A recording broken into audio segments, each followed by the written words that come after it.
It's a little wild and a little strange. Next on Eternal Durdles. Hey, I just want to give a quick shout out to all of our Patreon supporters out there. Thank you to the Durdle Maniacs. If you want to be a Durdle Maniac, go to patreon.com/eternaldurdles and help support the channel. It keeps things going. It keeps things updated. Thanks so much for watching. On with the show. Hello and welcome to Eternal Durdles. I'm your host, Zach Clark, and with me this week, because Phil is still on vacation until the middle of May, Sahar. Sahar, how are you? Zach, I'm ready to talk about the ye and the ha of Thunder Junction. I'm ready to talk about the good magical cards. Of course. There's some good cards for Legacy. Before we get going into the set review, why don't we just, for the people who don't know who you are, which I assume there's very few at this point, but tell people where you're coming from, what your channel is, all that stuff, because I think that's important that people know that I didn't just hire some random person. I didn't just ask some random person to show up on the show with me. That's very true. So, hello everyone, I am Sahar Mirhadi. I am a Magic content creator for the Eternal formats. I have my own YouTube channel called The Legacy Gambit, where myself and my lovely co-host Sarah, which we've been on here before. Yes. We end up chatting about chess a lot, but we make accessible and fun content for new and returning players to Legacy format. Our current escapade is to go through the A to Z of Legacy. There are so many decks.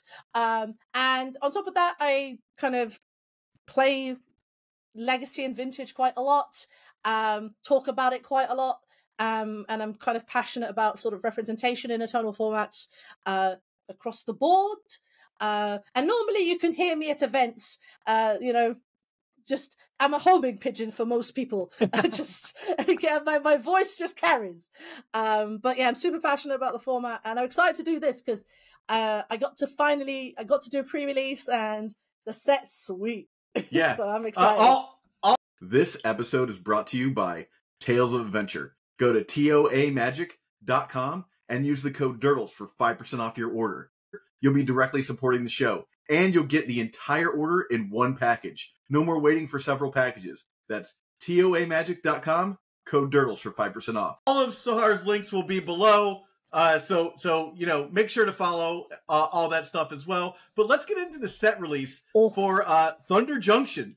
So tasty. So we're gonna go right down Scryfall full preview, so you can follow along with us if you like.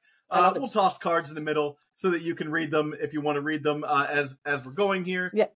And let's start with the first white card is Another Round. Oh. And Another Round reads, gotta pull it up there. There we go. Yeah. Another Round is exile any number of creatures you control, then return them to the battlefield under their owner's control, then repeat this process X times. This costs XX, 2 and a white.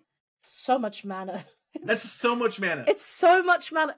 So you want this in a flickered, like... Yeah, this is like a Death and Taxes, like, maybe include ever. Like, if you get to that point, like, do you want... Maybe you're the kind of person that wants to build Urion, but doesn't want to play 80 cards. This is like a 3 on the scale of, like, 1 to 10. Yeah. It was just a card that I was like, repeat X times to me looks interesting. It is, yeah.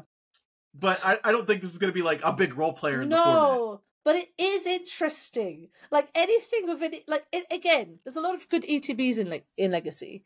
If it was X 2 and a white, I'd be like, the thing is, even if it is just 2 and a white, flicker your board.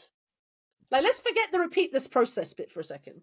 Like, that is basically a 3 mana Yorion, like, on a sorcery. So, one flicker is, like, not bad. I think people might get the XX and go, oh my god, like, it's too much mana. But 3 mana to flicker your board is kind of Yorion, but you get Yorion with, like, a bit of legs. So I think something like in a Death and Taxes list, potentially, but again, it's fringe playable. But I can definitely see some...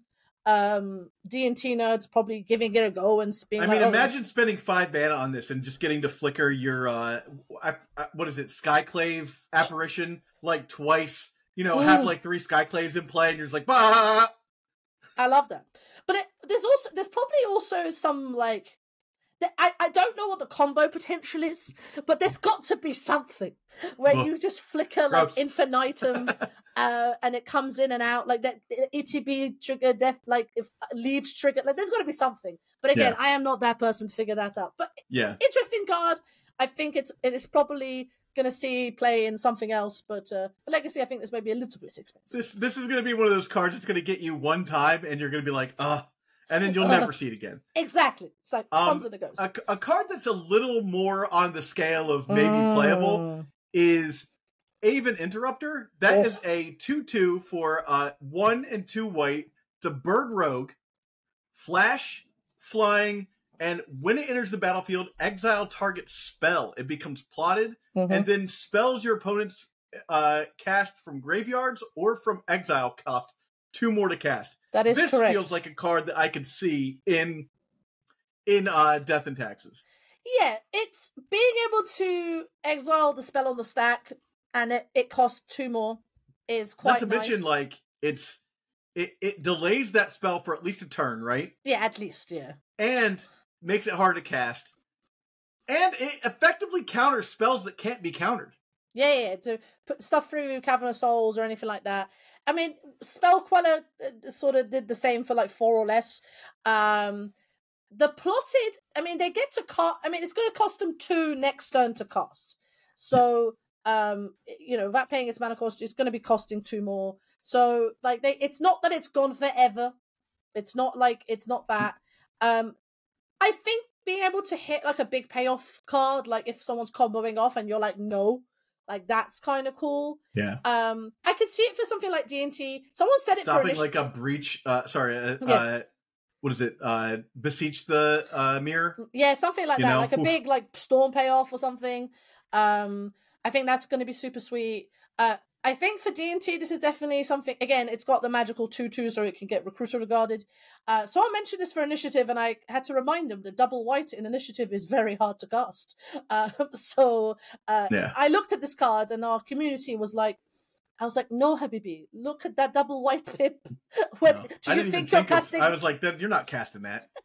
That's wild. Again... So you don't have, like... There's not, like, a core spirit guide. Like, it's not happening. MH3. MH3. Oh, God. I'm ready. Just will it into the world. We'll have to cut this when it happens. Just be like, we told you. Yeah, I want Merfolk Spirit Guide so bad. Like, oh, God, everything will be over. I will happily take a core spirit guide. I think this card's really sweet. I think it could be a fun addition for D&T if they are worried about certain things, or just other white decks. Like I could see this in even sort of your Espervile kind of effects. I'm not gonna say Stoneblade, but like kind of white X creature. Yeah. I even could see like maybe not Maverick or anything like that, but just sort of your Hate Bear adjacent kind of decks giving this a go for sure. I like it though. It's a bird rogue, so I'm very happy. Bird rogue. Yeah, flash flying still very good in 2024. Yeah. Flash. It does kill a Delver. We should mention that. It does. That's never. That's never not a thing. Yes. All right. Speaking of initiative and possibly Maverick, we have Claim Jumper at 2 colorless and a white. It is the ancient 2 mana base that I am. Yeah, right. It is a rabbit mercenary, a combination we've not seen yet. I love it. Vigilance 3/3. When Claim Jumper enters the battlefield, if an opponent controls more lands than you, you may search your library for a Plains card and put it into the battlefield tapped. Then, if an opponent controls more lands than you, repeat this process once. For if you search your library this way, shuffle. Yes. So obviously you shuffle. Make sure you shuffle, folks. Consider shuffling during these trying times. I was like, oh, there's more text on this card. Hold on. Just keep reading. So I like this card, but this kind of effect in Legacy is always like sometimes you can get them. Like, am I casting this on turn? Like, I don't have a problem getting lands. Like I have, like in terms of initiative, for example, like I got a bunch of things that get me my basic land already. It doesn't get to it if it's Plains card it means against Plateau. So like that is quite spicy. But getting those special planes, right? Like I just don't know that there's any planes that like also have an effect aside from like cool, I'll put what's it called? Meticulous Archive or something into play, you know, like get a surveil. I think so. If it controls more land than you may search, okay, so you do that. So it comes in tap, so you don't get an untapped mana source. No. Then it's only gonna, you're not getting it twice. It's just once. The fact it's tapped means I am a little less on it. If it was untapped, this card's slam dunk. Get in. For like something like initiative, but I don't want to play a tap mana source. Like, I just I go like, yes, it ramps me, but I means I can't hold up anything else. But like I know that my, you know, again, this is one of those cards. There's always like what I think every Discord, like deck Discord has this, where it's just like the cards that like are in the considering pile that just keeps growing from every set. This is definitely like that card where it's like you could get in, but you are like the 65th card.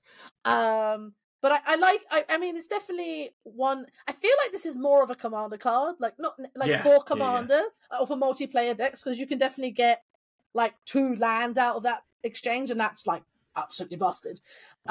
With them changing how they template lands lately and adding like certain effects onto lands, like Surveil is a classic example now. As we see more of that sort of style of card design happen, you just never know when there's going to be like, oh, this is a Bojuka Bog, but it also says Plains, you know, like something like that. You know, so it's important to keep an eye out on these effects, but I think right now it's not exactly where you want to be. Yeah, I think in something like if I think of, you know, let's think of like standard, like in terms of standard, like this with the Surveil lands is quite spicy. Like, let's not beat about the bush, folks. Like, you cast this on turn 3, you get to 4 mana, and you've looked as an extra. I mean, that's busted. Like, that's so much value.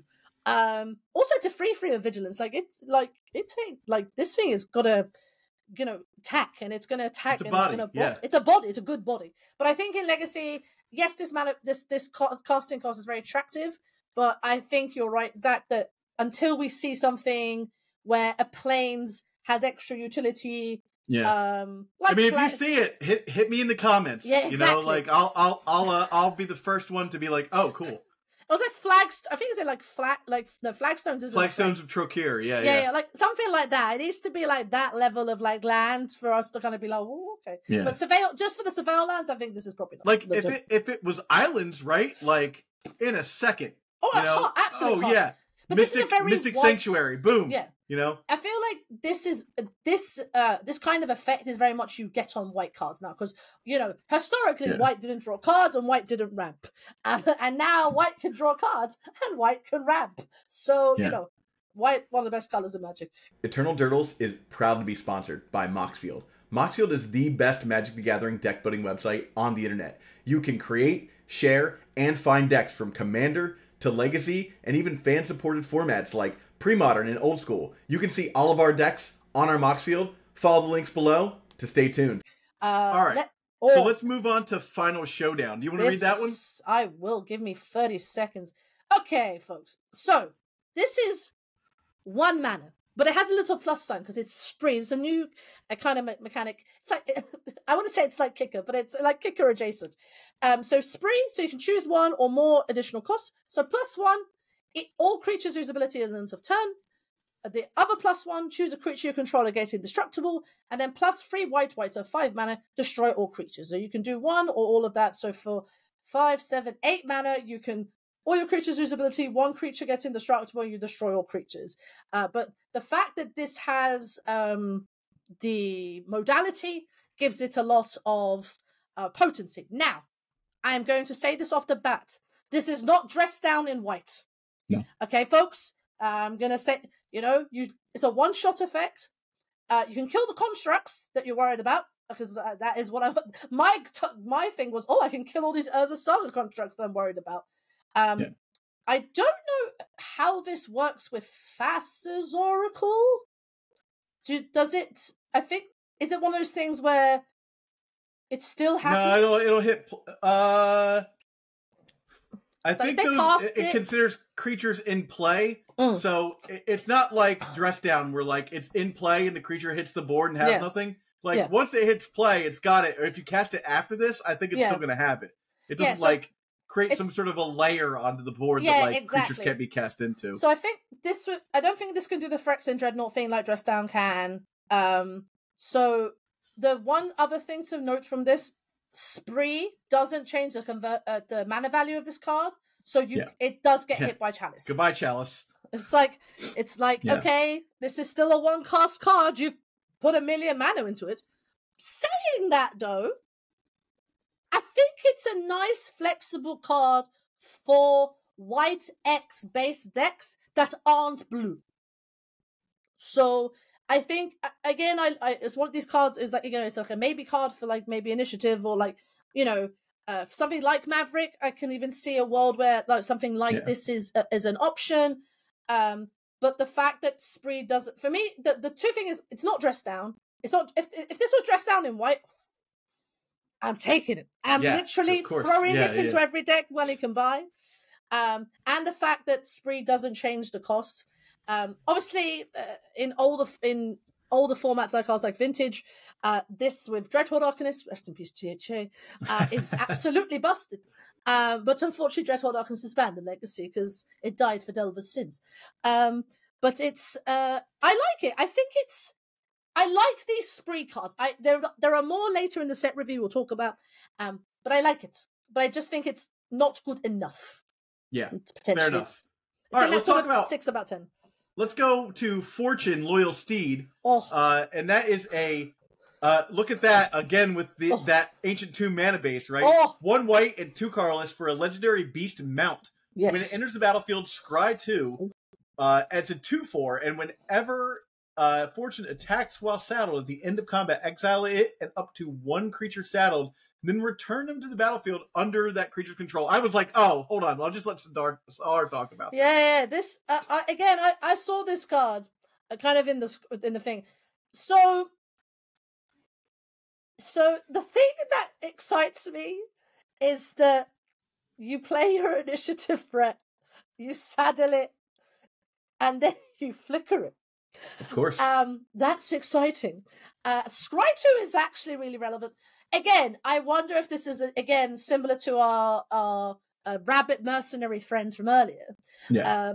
This is also one of those things where... Also, Beast Mount is like a weird combination because this makes your Cavern of Souls naming convention completely out of whack. You're just like, I'm done. In a mono-white version of it, maybe not Boros, but maybe like a mono-white version, this is a card I could definitely see trying out. But I think it's probably, there's a bit too many hoops I have to jump to effectively get the channel of Touch the Spirit Realm, which effectively is what this is. Yes. But it's also 1 creature. So you saddle, like, you can't saddle like saddle like a bunch of things, like throw like saddle 4 and then flicker. If it said like flicker all the creatures that saddled it, then I'm like, okay. But like 1 creature maybe is good enough. Also a 2/4. I mean, it blocks exceptionally well, but attacking this ain't like, what are you attacking with? This just dies, like, you just attack for 2 and you're like, okay. Like, it's just like, I think it's like, again, not bolt bait though. You gotta give it that. That is very true. It is unholy heat bait, but that's a thing. That's anything. And Source of Plowshare. I mean, everything dies with Source of Plowshares. But again, I have a bunch of these cards. I have Ancient Tomb mana bases. I have a spoilers chat in the Initiative Discord, and I post them, and I let my community run rampant. I'm like, fly, my British, fly. But yeah, I think it's cool. I think the flicker effect is kind of cool. I think if it was like a 3/4, or a 3/3, I might have been a bit more like, okay, get it. And also the naming of it being Beast Mount, it's a bit harder. That's the tough part, right? Yeah, if it was like Beast Rogue or Beast Cleric or something, then I might be like, all right, get it. The next card though. Now. All right. Now we're double down, right? This card. Now this card is. This card. You trying to bring back Pirate Stompy?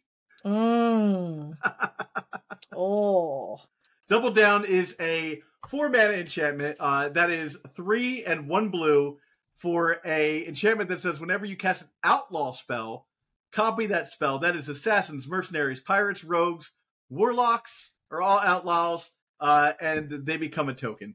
Yes. I mean, I always thought that this card, that like the pirate thing was a meme, but maybe this is the card that gets them back, or do you have other plans for this card? No, this is just, I think this card's kind of, this card's just kind of cool. I think it's probably a bit too cute for because it doesn't do anything when it enters. It's a 4-mana enchantment that does it's just nothing, like it's a right? 4-mana enchantment that just doesn't really do much, and you're like, oh, okay. If there was a pitch spell that was one of these types, right? If there was like if Grief was like also an assassin or something, maybe, right?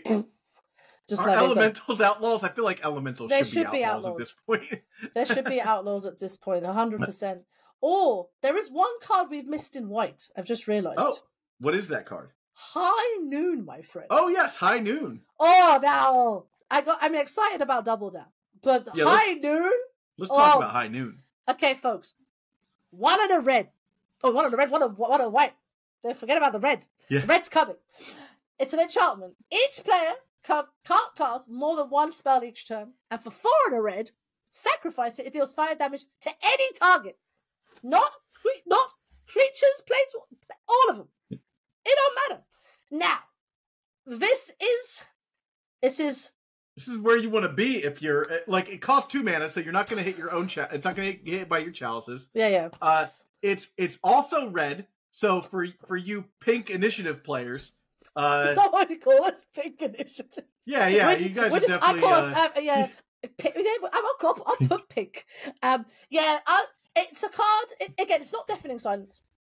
I think for like Maverick and say D&T, this is a genuine, like 2 is a genuine cost, because against Storm, this is a thing that is like you gotta wait another turn, and that's a problem. But I think for like Marinara and Taxes, like with the Magus of the Moon version, even Initiative, Marinara and Taxes. That's what I call Marinara. I think someone said it on Twitter once, and I'm like, that's what I'm calling it from now on. Marinara and Taxes.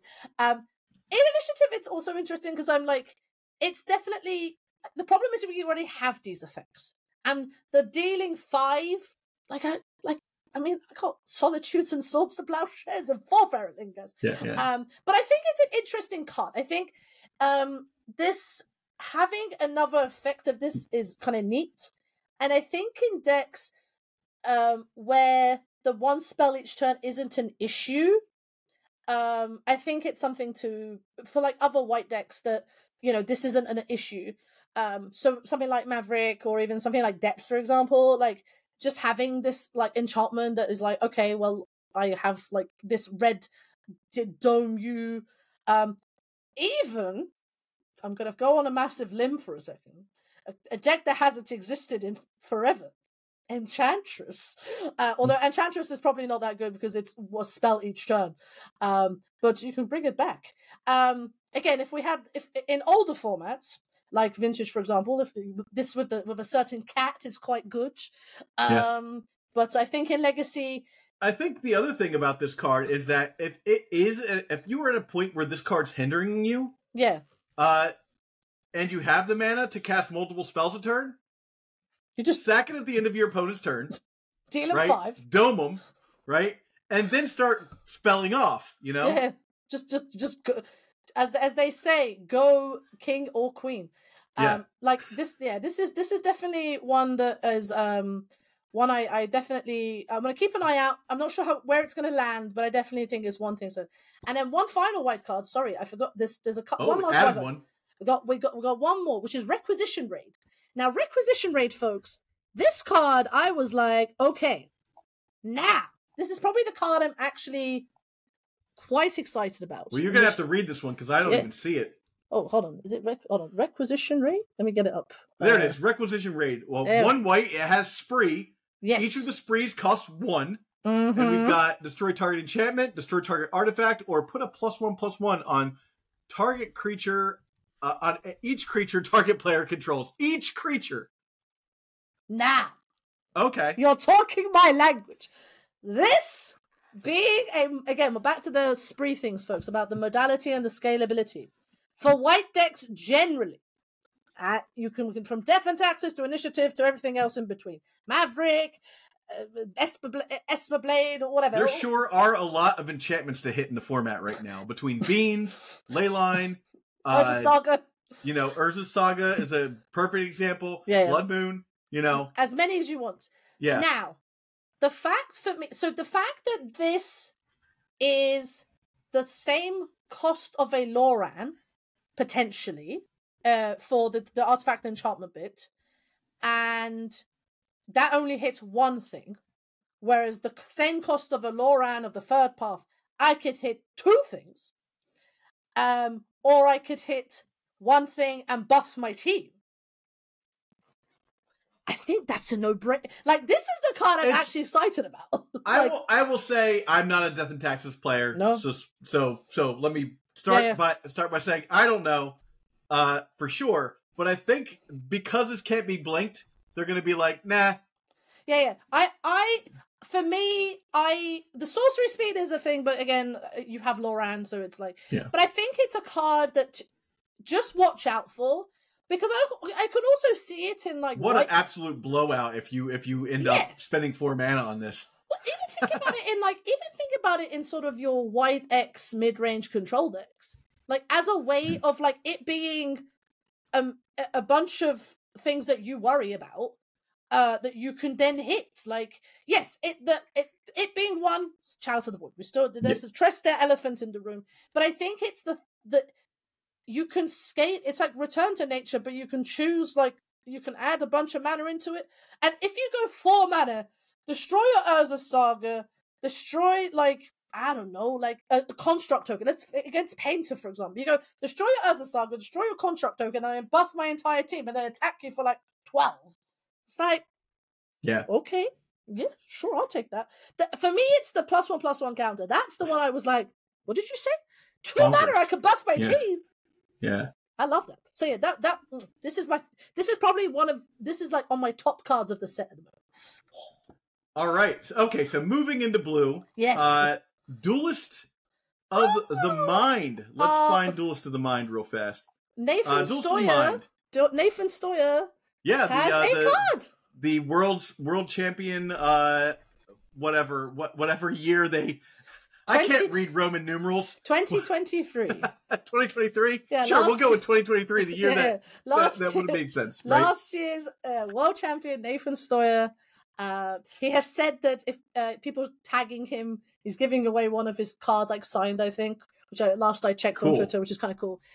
Now, this is 1 in a blue for a human advisor, and it's got flying and vigilance. It's a star 3. Now, we'll come back to the star in a minute. Duelist of the Mind power is equal to the number of cards you've drawn this turn. And whenever you commit a crime, you may draw a card. If you do discard a card, this ability triggers only once each turn. Now, Zach! This seems great in a brainstorm format. It does. But what is committing a crime, Zach? Committing a crime is targeting anything your opponent controls, basically. Anything. Or your opponent. Them, their graveyard, whatever. You can wasteland. That's committing a crime. It is committing a crime. That is committing. Brainstorm, wasteland. Yes. So the committing the loot's very nice, but I think that in a brainstorm format like we have, brainstorm bond or whatever, this thing is gonna be at a bare minimum it's a 1/3. At sort of any when it counts, you know, you're not just going to be like playing this to block with it. So like, let's be honest. And then for the brainstorm format, obviously 4 beans is far. You know, like you draw a card of beans, and then you draw a card of this. My issue with this card, Sahar, is that it's boltable. Boltable, certainly. In a format where Orcish Bowmasters is so prevalent as it is drawing cards where you want to be, like making that part of your attack plan. I feel like, you know, you're really telegraphing how you want to play in a format where right now you want to be as loose as possible with your plays, right? Like you want to be gaining value out of your brainstorms. You don't want to be using your brainstorms for velocity, right? Yeah, You're not trying to just like brainstorm, ponder. That was Magic the Gathering during Treasure Cruise, and it was a smart way to play. But I think right now it's dangerous. I feel like this is a trap. Yeah, It's a dangerous time to be on the Duelist of the Mind plan. Yeah, we had a previous champion, which was Yuka Takahashi. Also had a whenever you played your X spell, draw a card or whatever.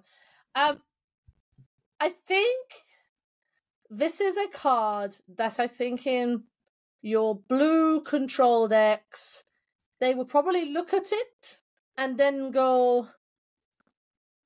I feel like, again, similar to what we were talking about before, I feel like this is a card that is similar with like Mercurial Spell, that like if we take it for like Delver even, like Mercurial Spell Dancer and like a bunch of these effects that have, we've had a bunch of them now, and I feel like this is in that space.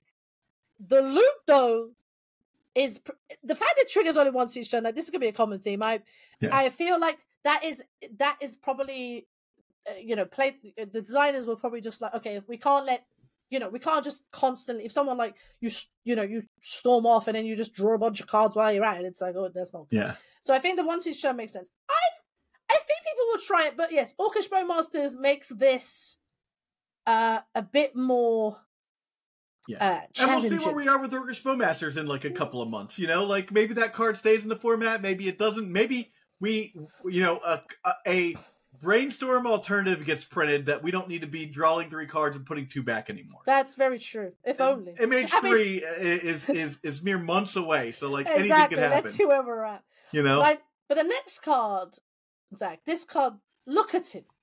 Okay, my first beautiful off, son. Phil's in love. Oh yeah, this card. I can imagine. Phil finally got his Magus of the Sensei's Divining Top. Like he's been waiting. He's been waiting for so long. Magus of the Sensei's Divining Top. Oh Here my it is. God! Here it is. It's a legend, and you can save it with Caracas. You can save it with Caracas. So yes, and it's got Ward 2. Yeah. Like, come on. Like so. Spoiler alert. Within this video, Sahar, you're just finding this out for the first time. I love it. There is going to be a cameo from Phil. Where Phil's on an exercise bike somewhere. I asked him to say a few things about one of the cards that's in here, and I forget which card it is. I think I have it written on the sheet. It is one of the upcoming cards. Yes.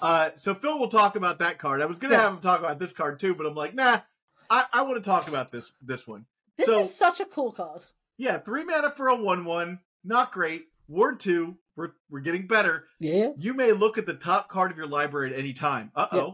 Okay. Top card of your library has plot. Plot is equal to the casting cost or the mana cost.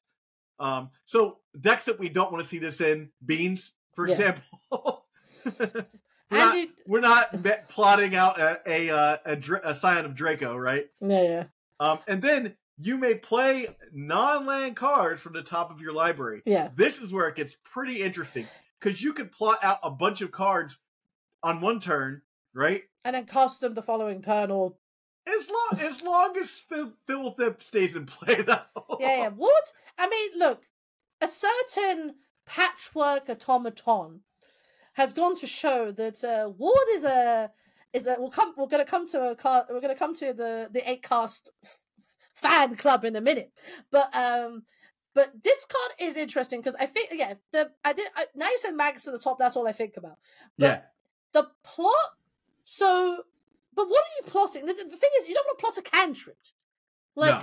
Like that's the thing. It's like, well, so it's not the worst to plot like several cantrips in a row and then have them like 2 turns later.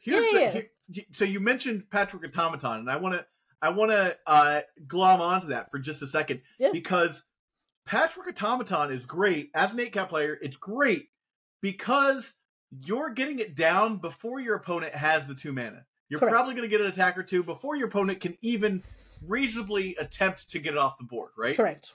This has Ward 2, but it costs 3 mana, and you're not cheating this guy into play. No, you're not. If you are, you're a crazy person. So by the time you've cast this, your opponent has swords and 2 mana, probably. So the danger here is to be able to plot, you know, like let's say you untap with this and you have access to 4 mana and you plot 2 or 3 cards. Yeah, yeah. And then your opponent's just like, well, that's way too much value. Swords to Plowshares. But then if they're swordsing this, they're not swordsing another thing you're doing. It's But true. I feel like the control mages are going to look at this card like Phil, and are going to lose their goddamn mind. This will be interesting to see where this lands, because this has a lot of potential. I wish it was like a 2/2 or a 3/3. Yeah, 1/1 for 3 mana. Like, come on. Homunculus can't he do a little bit of weightlifting? Yeah. You know, like... The thing is, for 4 mana, Odorkush Bowmasters kills this.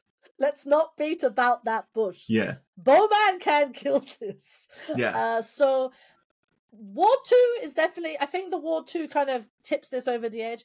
Double blue, like, again, I'm not going to say double blue is a hard casting cost for like control decks, but like if you're in like 4 color beams, like double blue, like on turn 3, like let's not beat about the bush. That's like it was probably fine, but it is a consideration because like you look at the current mana bases, and yes, they can probably support double blue on early turns, but like that's a consideration. Like double blue is a constraint, however small it may be. It is still a constraint. So 2 points. I think the with beans, this is a non-starter because you want those 5+ casting cost spells, and plotting like a Force of Will or a Leyline Binding is just too much mana to pull that off. Exactly. But here's the thing. I think this card wants to be played with Daze. Because if your opponent goes to the lengths of paying that extra 2 to get rid of this, and then you are like, on top of that, I'm just going to Daze as well. Like you're going to get a lot of people with that, and it's just exacerbating the issue beyond the point of what your opponent can even deal with. But plotting Daze is kind of not where you want to be either. So it's like this card's weird. I like it though. I like it. Now, it's interesting design space. It is. Now, okay, let's get to what I assume is probably Zach's favorite card of the set. Oh, yes. Good old, as like, so when I started playing Commander back many years ago, and I saw Geezer and Geralf, I heard someone say Gerald, and in my head he's called Gerald. No, it's a whole different guy. It's a whole different guy. It's a whole different guy. But in my head, whenever I see Geralf, it's Gerald. But yeah, Geralf the Fleshwright. I mean, the name is... I feel like... Don't type that wrong into Scryfall, folks. No, absolutely not. I looked at this and I was Good night, everybody. Go on. I think someone on another video said just Gerald the questionable. Like it was just to not say it, but someone let that sneak by the folks over there in PR. Exactly. So, Geralf the Fleshwright. Right. It's a 2 and a blue, so perfect thing to do mana base. It is a legendary human warlock 2/3. So far so good. Whenever you cast a spell during your turn, other than your first spell that turn, I have to say it's very deliberately, create a 2/2 blue and black zombie rogue creature token. Whenever a zombie enters the battlefield under your control, put a +1/+1 counter on it for each other zombie that entered the battlefield under your control this turn. Now, I've read this card like 4 times, and I find out new things every time. Yeah. Because I thought initially it was just the counters were just for each zombie that you had. Oh, not that it entered this turn.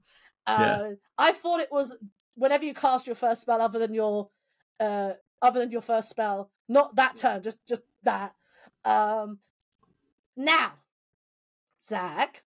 Yeah. Is this an 8-cast card? Okay, so here's the play pattern that I want to talk about. All right. Right? You play turn 1, see to sign out and pass. I love that. Right? Untap, play an Ancient Tomb. Tap, cast this. Bobble. Okay. Mox Opal. I have a bunch of zombies. Then you cast Thoughtcast, right? Boom. And now you have a 2/2 bobble, You have a 2/2 bobble. You have a 3/3 bobble. You have a 4/4 bobble. You have a 5/5 with Thoughtcast. Any spells that you get after that are lethal on the next turn. And you know what your opponent can't do to your zombies that they really want to do to the rest of your deck? Meltdown. They can't melt down your zombies. No, they cannot melt down your zombies. And it doesn't matter if they get rid of the Geralf after this. Right? Yeah. The zombies have already done their work. Yeah, it's over. Like, you've got 15 power on the board, right? How does your opponent even deal with that?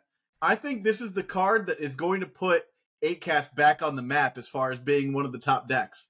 We'll see. This is a card I would immediately replace Psy with as like a 2 or 3 of in the deck just to see what happens. But I think that this is also in the play pattern of Patchy. Of Patrick Automaton, where you want to be casting more and more cards, right? Yeah. Whereas with Kappa Cannoneer, you want them to stay on the board, right? Yeah. Because you need to actually get them to stay on the board and cast them, right? And then you'll play them afterwards, which is fine. But I think here this fits into the Patrick Automaton build, and maybe you skim, maybe you play 4 of them and you skim off 1 Kappa to just like be like, I'm all the way in on this plan, you know? Yeah. I really like this guy so much. It's a powerful card. Again, folks, I have to address the elephant in the room. It is boltable, but like every creature, the removal is strong. Don't make the mistake of bolting this if I have a Force of Will in my hand after I cast it, right? I mean, that's also true. Oh, you messed up. I'll make a thing. Now I have a 3/3. Now I have a 3/3. I really like this card. I think in 8-Cast certainly, but I think in other blue combo decks. So I know that Marcus Ewald, I would like to respond on Modo. He's a big high friend tide. Of the show. Friend of the show. We love Marcus. Shout out, Marcus. Marcus beat me today on Magic Online. We were going to record for a High Tide show that's going to appear later on next week. I love him. And Marcus reached out to me while we were playing each other because I wasn't paying any attention to who I was playing. It was like, hey, just as a heads up, like I couldn't record today because I was with my kids. But yeah, go on, Marcus. But yeah, known High Tide fan. I could imagine this being a card for that kind of deck. We will find out when I will be asking that question specifically. I wonder if there is a well, there's been like, I mean, I know like Thraben, you and Bosch and all have experimented with blue stompy decks in the past. Also, maybe it's bad, but thinking of like blue combo decks, the what was Mystic Forge that then turned into Jewel, but also had blue cards to then do that. Yeah, I'm trying to figure out what that deck is called. I don't even know. Saga Storm? Saga Storm? The thing is, I've asked Tony and Bilderburn, who is like European Tony. I'm in conversations with both of these gentlemen right now. Yeah, and I am like, what do you call this? And they're like, we don't know. I'm like, that doesn't help. I think they call it Jewel. I think that's what they've ended up. Jewel. Okay. I think they called it Jewel last time I checked. But who will save your soul? Deck. Exactly. So something even in that, where you are, I don't think this is a storm. I don't think this is a quote unquote storm card though. I think this is although saying that if you're casting a bunch of like cheap spell, I think it is an 8-Cast card. For sure. Like I think this is, but I look at this as a like alternative to, Saga, if you're not playing Saga or something like that, or you're playing blue. I don't think this is a like control card. I don't think this is like people put this to like Monastery Mentor, but this isn't Monastery Mentor. And I don't know if that's good or bad that it's not Monastery Mentor. In that respect. But I think this card's quite powerful and I think it will see play. I just don't know where else apart from 8-Cast it sees play. I don't think this is a control card. I don't think this is like a deck in itself. But I'd be intrigued to see where people... There's going to be someone trying it in some weird build and I will happily lose to that. And we'll live our best lives. All right, next card. This This card everyone seems to be excited about, and I don't really understand why. Because I think it's not great. Jace Reawakened, a 2-mana planeswalker. Now, Zach, you know as well as I do, 2-mana planeswalkers were pretty busted in Legacy. Rest in peace, Ren 6. I started playing Legacy when Ren 6 was legal, and I had the best time. Wastelanding people to death and dealing with failures. I top-aided a vintage event with that card. Sahar, I ask everybody. Yes. Do you know what vintage card is really good to cast with Retrace?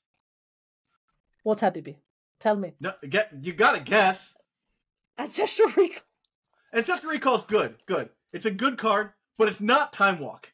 It's not Time. Oh yeah, you just. My mind. It's not Time Walk, and let me tell you, a lot of people died to Time Walk Collector Rule. My brain's just exploded, and I left it. But this card. Yeah, but going back to Legacy. Going back to it. Jace Reawakened is a 2-mana planeswalker, double blue. Legendary planeswalker Jace. Now, it has a little clause.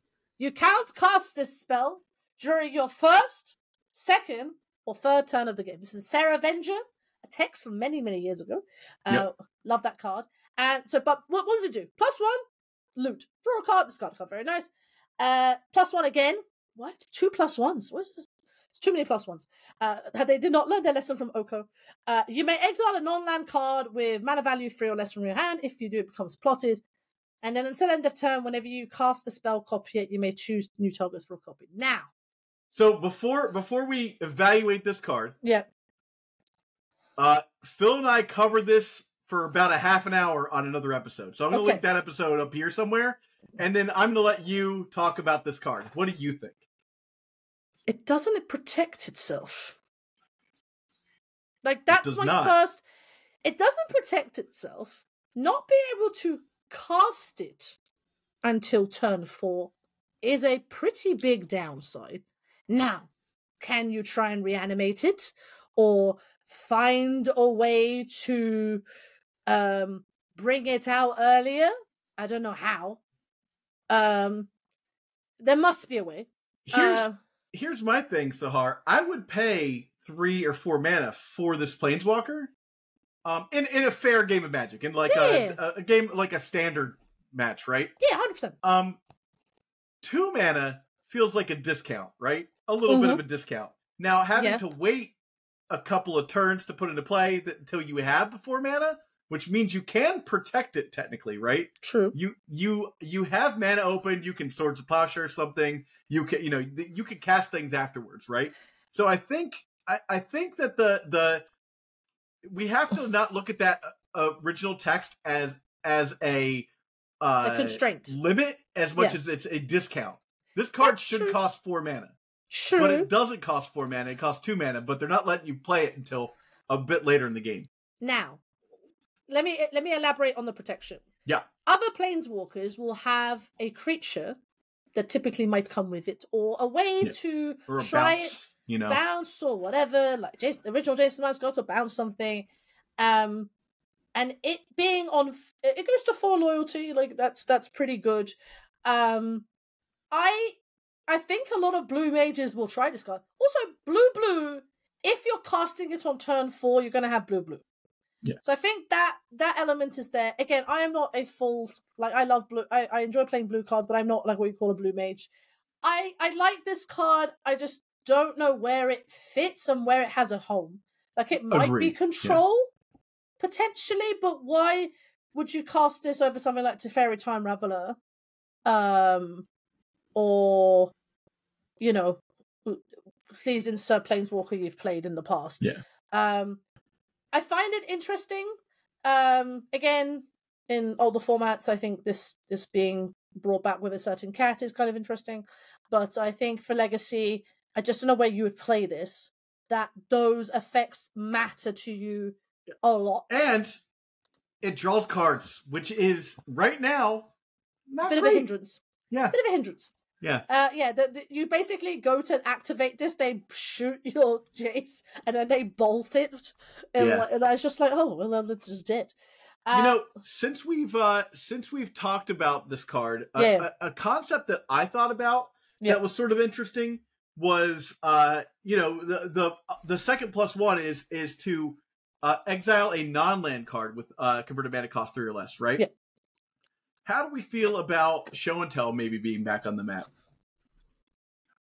You play this, you exile Show and Tell. Yes. Now, is it face down, or your opponent's going to have to see it? No, they're going to see it. It's exiles. Yeah. So the that's plot, that's they know a little it's tough. coming. Yeah, they know it's coming. But you play this, right? Like, yep. And then the next turn, you're like, okay, I'm shields all the way up. I have everything untapped, right? Yeah. I have access to 5 mana, probably, so you can hard cast the Force of Will if you really wanted to. Yeah. Right? It's something to think about. I don't know that this is where Show and Tell wants to be. Yeah, I think... Also, blue for Show and Tell is hard to cast as well. With Ancient Tomb. Very true. It was also its own Ancient Tomb mana base. Yeah. If this was one in blue, I think this would be a lot. I think this would be a bit more of a conversation piece. But I think double blue makes this a tad more difficult. But interesting card, nevertheless. And I think a lot of players will at least give it a go. I'd like to see more in this design space of like, here's a cheap card, but you can't cast it till turn X, right? Exactly. I'm 100%. And it pitches to Force of Will. It does. Right? It does pitch to Forcible. Consider pitching to Forcible. Yeah. Right, I'm just seeing... All right, so we have the cameo from Phil. Yep. So I'm going to play that right here. Yo, what up? It's Force of Phil. I'm just at the gym. I'm trying to get myself higher endurance for all these long games. Because, you got to play fast when you're a control mage. And I'm talking about this new card. It's a new spree card. And Zach was like, Phil, you got to do some stuff on it because you were telling us about it. And I'm like, look, dude, if it sees play, it's only going to be in my deck. It's only going to be in my O4 records. But Cards of Truth, obviously. Phantom something. I don't know. Outlaws of Thunder Junction. Fucking dope. And it's gonna be sick. I'm gonna cast it. I'm gonna beat a bunch of people with it. They're gonna be a bunch of readers. I'm not gonna be able to get it altered because they're gonna have to be like, oh, wait. Well, hold on 1 second. Let me read that. I'm gonna be like, yeah, here we go. Take as long as you want. I got this endurance. I'm gonna speed through this game. I'm gonna beat you with this flying 2/2 or whatever the fuck. And it's gonna be sweet. So get in it, get on it. What it do? Oh, and we're back. So there was Phil. You can see Phil is alive. Phil is very much alive, and we wish him the best. I would say alive and well, but man, he looked like he was panting there. So he's having the best time. So we've got Caustic Bronco. Oh, you want to read that one off? My large son. So this is 1 second. I had this up, and then my computer decided to not have it up. Give me a sec. Sorry. Oh, we go. Here's my large son. Get the other large son. There we go. So, Caustic Bronco, I played this in my pre-release. Card was great. 1 and a black for a snake horse mount. Already, I'm sold. I'm sold. It's a 2/2. I'm sold already. When it attacks, reveal the top card of your library and put it into your hand. You lose life equal to the mana value if Caustic Bronco is in saddle. Otherwise, each opponent loses that much life. Saddle 3. Saddle, you tap any number of creatures with total power 3 or more, it becomes saddled, you saddle as a sorcery. Now! I wish this was Saddle 2 so bad. I wish this also was Saddle 2. Because then Orcish Bowmaster's pilots it, right? Yeah, exactly. But Saddle 3, I think that's a fair point. Now, this is Dark Confidant, kind of. This is... It could be Darker Confidant in truth. It could be darker... I mean, look at him. My son is so big. He's... Are we going to call this card Black Beauty? Is this a 1980s horse girl meme right now? I love this card. So it's an attack trigger, not a upkeep trigger. But having an extra card like a Dark Confidant effect is, I think, kind of interesting. It being a 2/2 is also it's got decent stats. If you can saddle it to dome them when you attack, you the saddle is it's like crewing. It's akin to crewing. It's like, what deck wants to saddle this to dome their opponent? Mono Black Scam probably loves this card. Yeah, it's mono black. It's play this and then untap and play Dothy Voidwalker and then saddle it and attack. Oh, that's quite spicy. It's going to be your mono black scam aggro, whatever. There's 4 versions of this deck right now. Yeah. mono black adjacent deck. But the fact it's 1 and a white means that you can play it in other decks. 1 and a black. 1 and a black. Yeah, 1 and the black. Sorry, I said 1 and the black. 1 and the black is an easy casting cost. Yeah. You can play this. It has two toughness, so it's notably.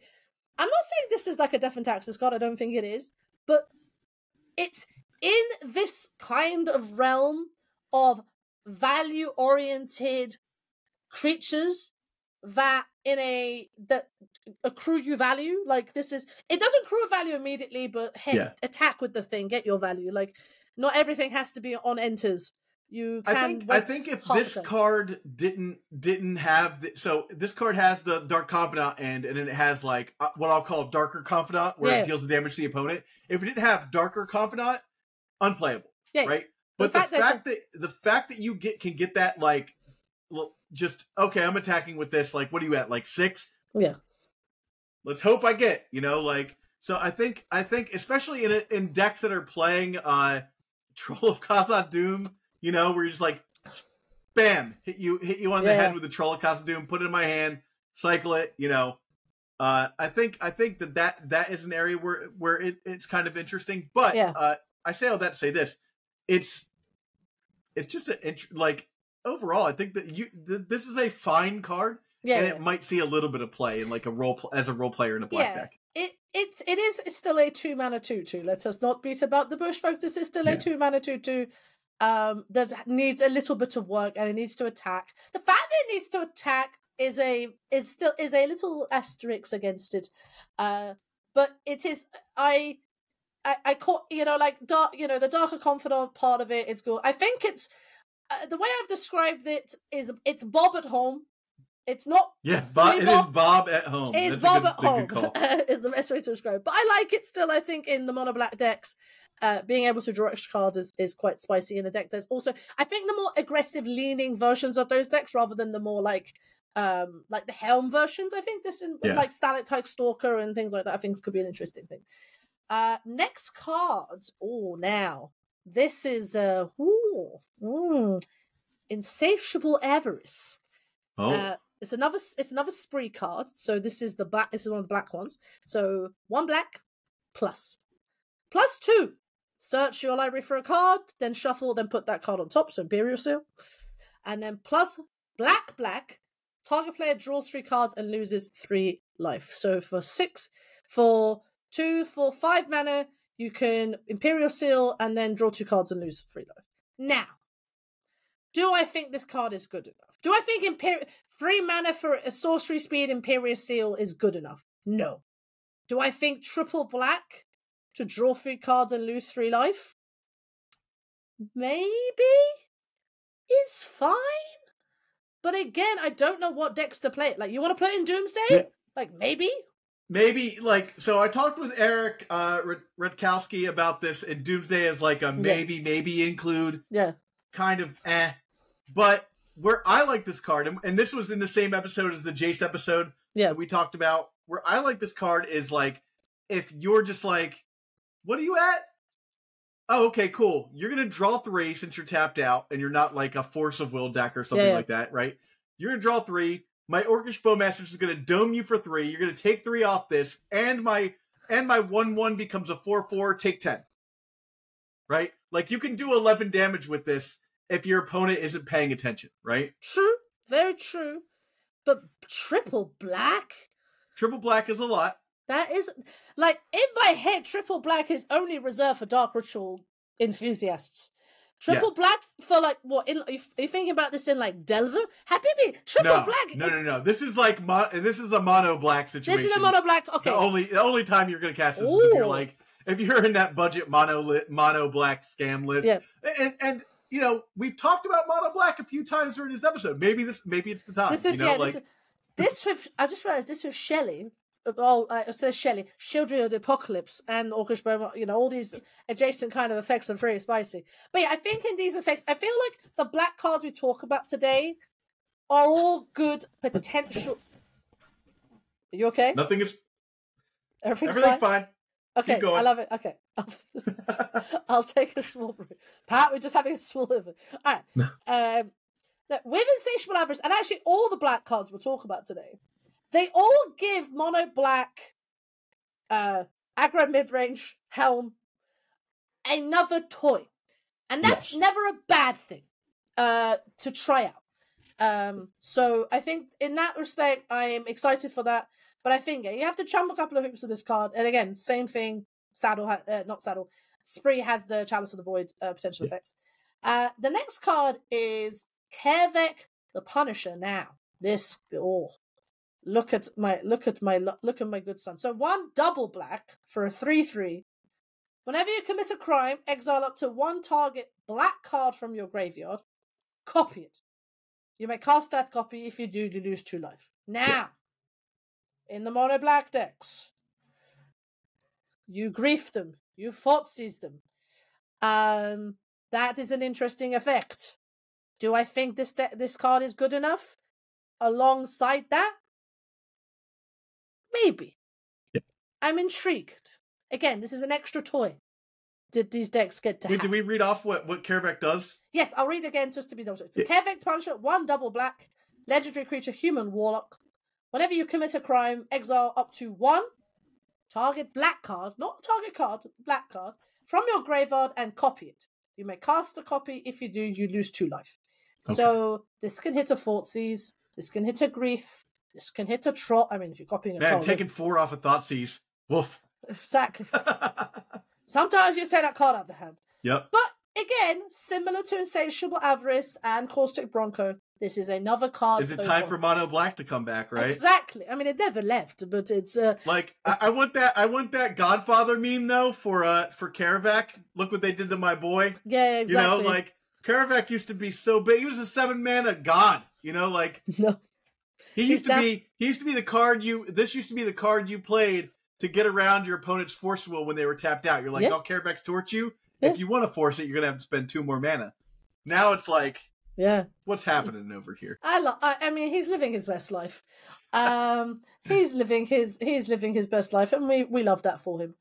So I again not sure if it's potentially good enough, but I think it's an interesting card nevertheless. Yeah. And then the final card, which I think is probably the card for black. Certainly, I think it's probably the coolest card of the set. Tinybones, Pickpocket. Tinybones. I remember the first commander deck because this was the discard commander card, and everyone just was playing all the discard effects and things like that. So it was egregious when it came out, and people played commander with it. But he's a 1/1 with Death Touch, little guy, just a little guy. But whenever he deals combat damage to a player, you may cast target non-land permanent card. I know I had to target non-permanent card from that player's graveyard, and any type of mana of any type can be spent to cast that spell. So you can basically just steal their stuff. Yeah. Now it's non-land permanent, so you can't take their cantrips or removal. Again, it's a 1/1 for 1. And 1 toughness creatures in this format are currently in a bit of a tough spot. Endangered species, for sure. They are indeed. They are seeing play still, but alas, I think that again, it's interesting. I could definitely see a world, doing that. I think it maybe something like Thoughtseize, you take their Delver, you play it, you attack them. But again, it's a 1/1 with Death Touch. It's not got like Skulk or like other evasion. Like if it had like Skulk or something. It does say like, hey, if you don't block this with whatever you have in play, I'm gaining card advantage, right? So it's forcing blocks on things like, oh, your opponent played a Delver, like let's say they played a Brainstorm on turn 1, played a Delver on turn 2, and then you attack with Tinybones. Yeah. They have to make a real decision about whether or not blocking Tinybones is what they want to do to trade with their Delver. In which case, like, you've gotten your value out of Tinybones, I feel like, if you've killed a Delver, even. Sure. And that's like the smallest thing in the format, really. Yeah. Like I'm intrigued. If it had another, again, I think another piece of evasion might push this card a bit over the edge. But I think for Legacy, this is an interesting card. I just don't feel like in the world we live in the format we're in right now, this is probably again, similar to a few of the cards we've spoken about, like the 61, 62 card of a deck. But again, in this mono black deck, this mono black deck it's got a lot of good cards for this set. Let's put it that way. And we'll talk about one later, which is mwah. Right, are we going to red? Red now. Is it? Now. I'm excited about both these cards. Woo! So let's start with Slickshot Show-Off, right? I love this. Slickshot Show-Off. Once I find it here. He's such a good boy. Where are you at? This card is... All right, there we go. 1/2 for 1 in a red. Bird Wizard. Love that. Flying. Haste. I love it. Whenever you cast a spell, Slickshot Show-Off gets +2/+0 until end of turn, and it has plot. The plot is the same as its casting cost. Non-creature spell. I just want to clarify for you. Yes, non-creature spell. That's what if it was a spell, I might be losing my mind. But so what's interesting about this is it lives sort of in the same zone as, say, Swift Spear. Yes, Swift Spear, Sprite Dragon, like these sort of prowessy threats. I mean, in older formats, it'll be like Kiln Fiend. The fact this has haste, similar to what I would call Taylor Swift from Monstrous Swift, it's interesting because I feel like there is probably an aggressive version of prowess that is done. I know in modern that people are trying this with other prowess threats. It's interesting, like the fact that you can just kind of go play this, play Ponder, trigger becomes a 3/2. Bolt, it's a fight. Like there's definitely that world. It being an X2 is such a drawback. Yeah. Like that's the one. But the fact that it's 1 in a red, it's such an easy casting cost that I think there's probably a space for it. Like it's kind of like akin to like an Is It Blitz kind of deck where you just have a flurry of burn spells. And you just kind of flurry of burn spells, cheap cantrips, and then your spell pierces and your dazes, and you just kind of what I would call like blue red Delver akin, a few years ago where it was like if you wanted to go low to the ground, you play blue red, you play fresh, you play Canadian fresh for if you wanted to be kind of a bit more mid rangey and kind of still like that tempo bit, and then you played Grixis for if you wanted more like Forties effects. But in like a proper sort of low to the ground style, like Blitz Delver shell, I think this is definitely, you play this with like Monstrous Spear, Delver's, DRC, and you just kind of... Yeah. I feel like this card is like a couple of points of like power or toughness or like effect. It's off by just a touch. Yeah. But the fact that you can plot it and then cast a bunch of stuff is where it actually seems like it's the best. Because it does have haste. So like you plot it and then untap the next turn, slam this, cast like 3 spells, right? And that's what, like, +6 damage. If you're like bolt, ponder, right? That's what, 5, and then this is like 7. Yeah. So these are all, but again, I wouldn't say that, I think again, Sprite Dragon's in the same space, so it has flying and haste also. But I'm interested. I think in a version of like a more blitz version of like Delver is definitely there, and I think this with Monstrous Spear and like DRC, I think is a good creature suite to kind of explore in that space for sure. All right, so let's talk about a card that seems like it's pretty interesting for those Blood Moon style prison decks, people who like Ancient Tomb, stuff like that. Why don't you take it away? Zac, I'm in love.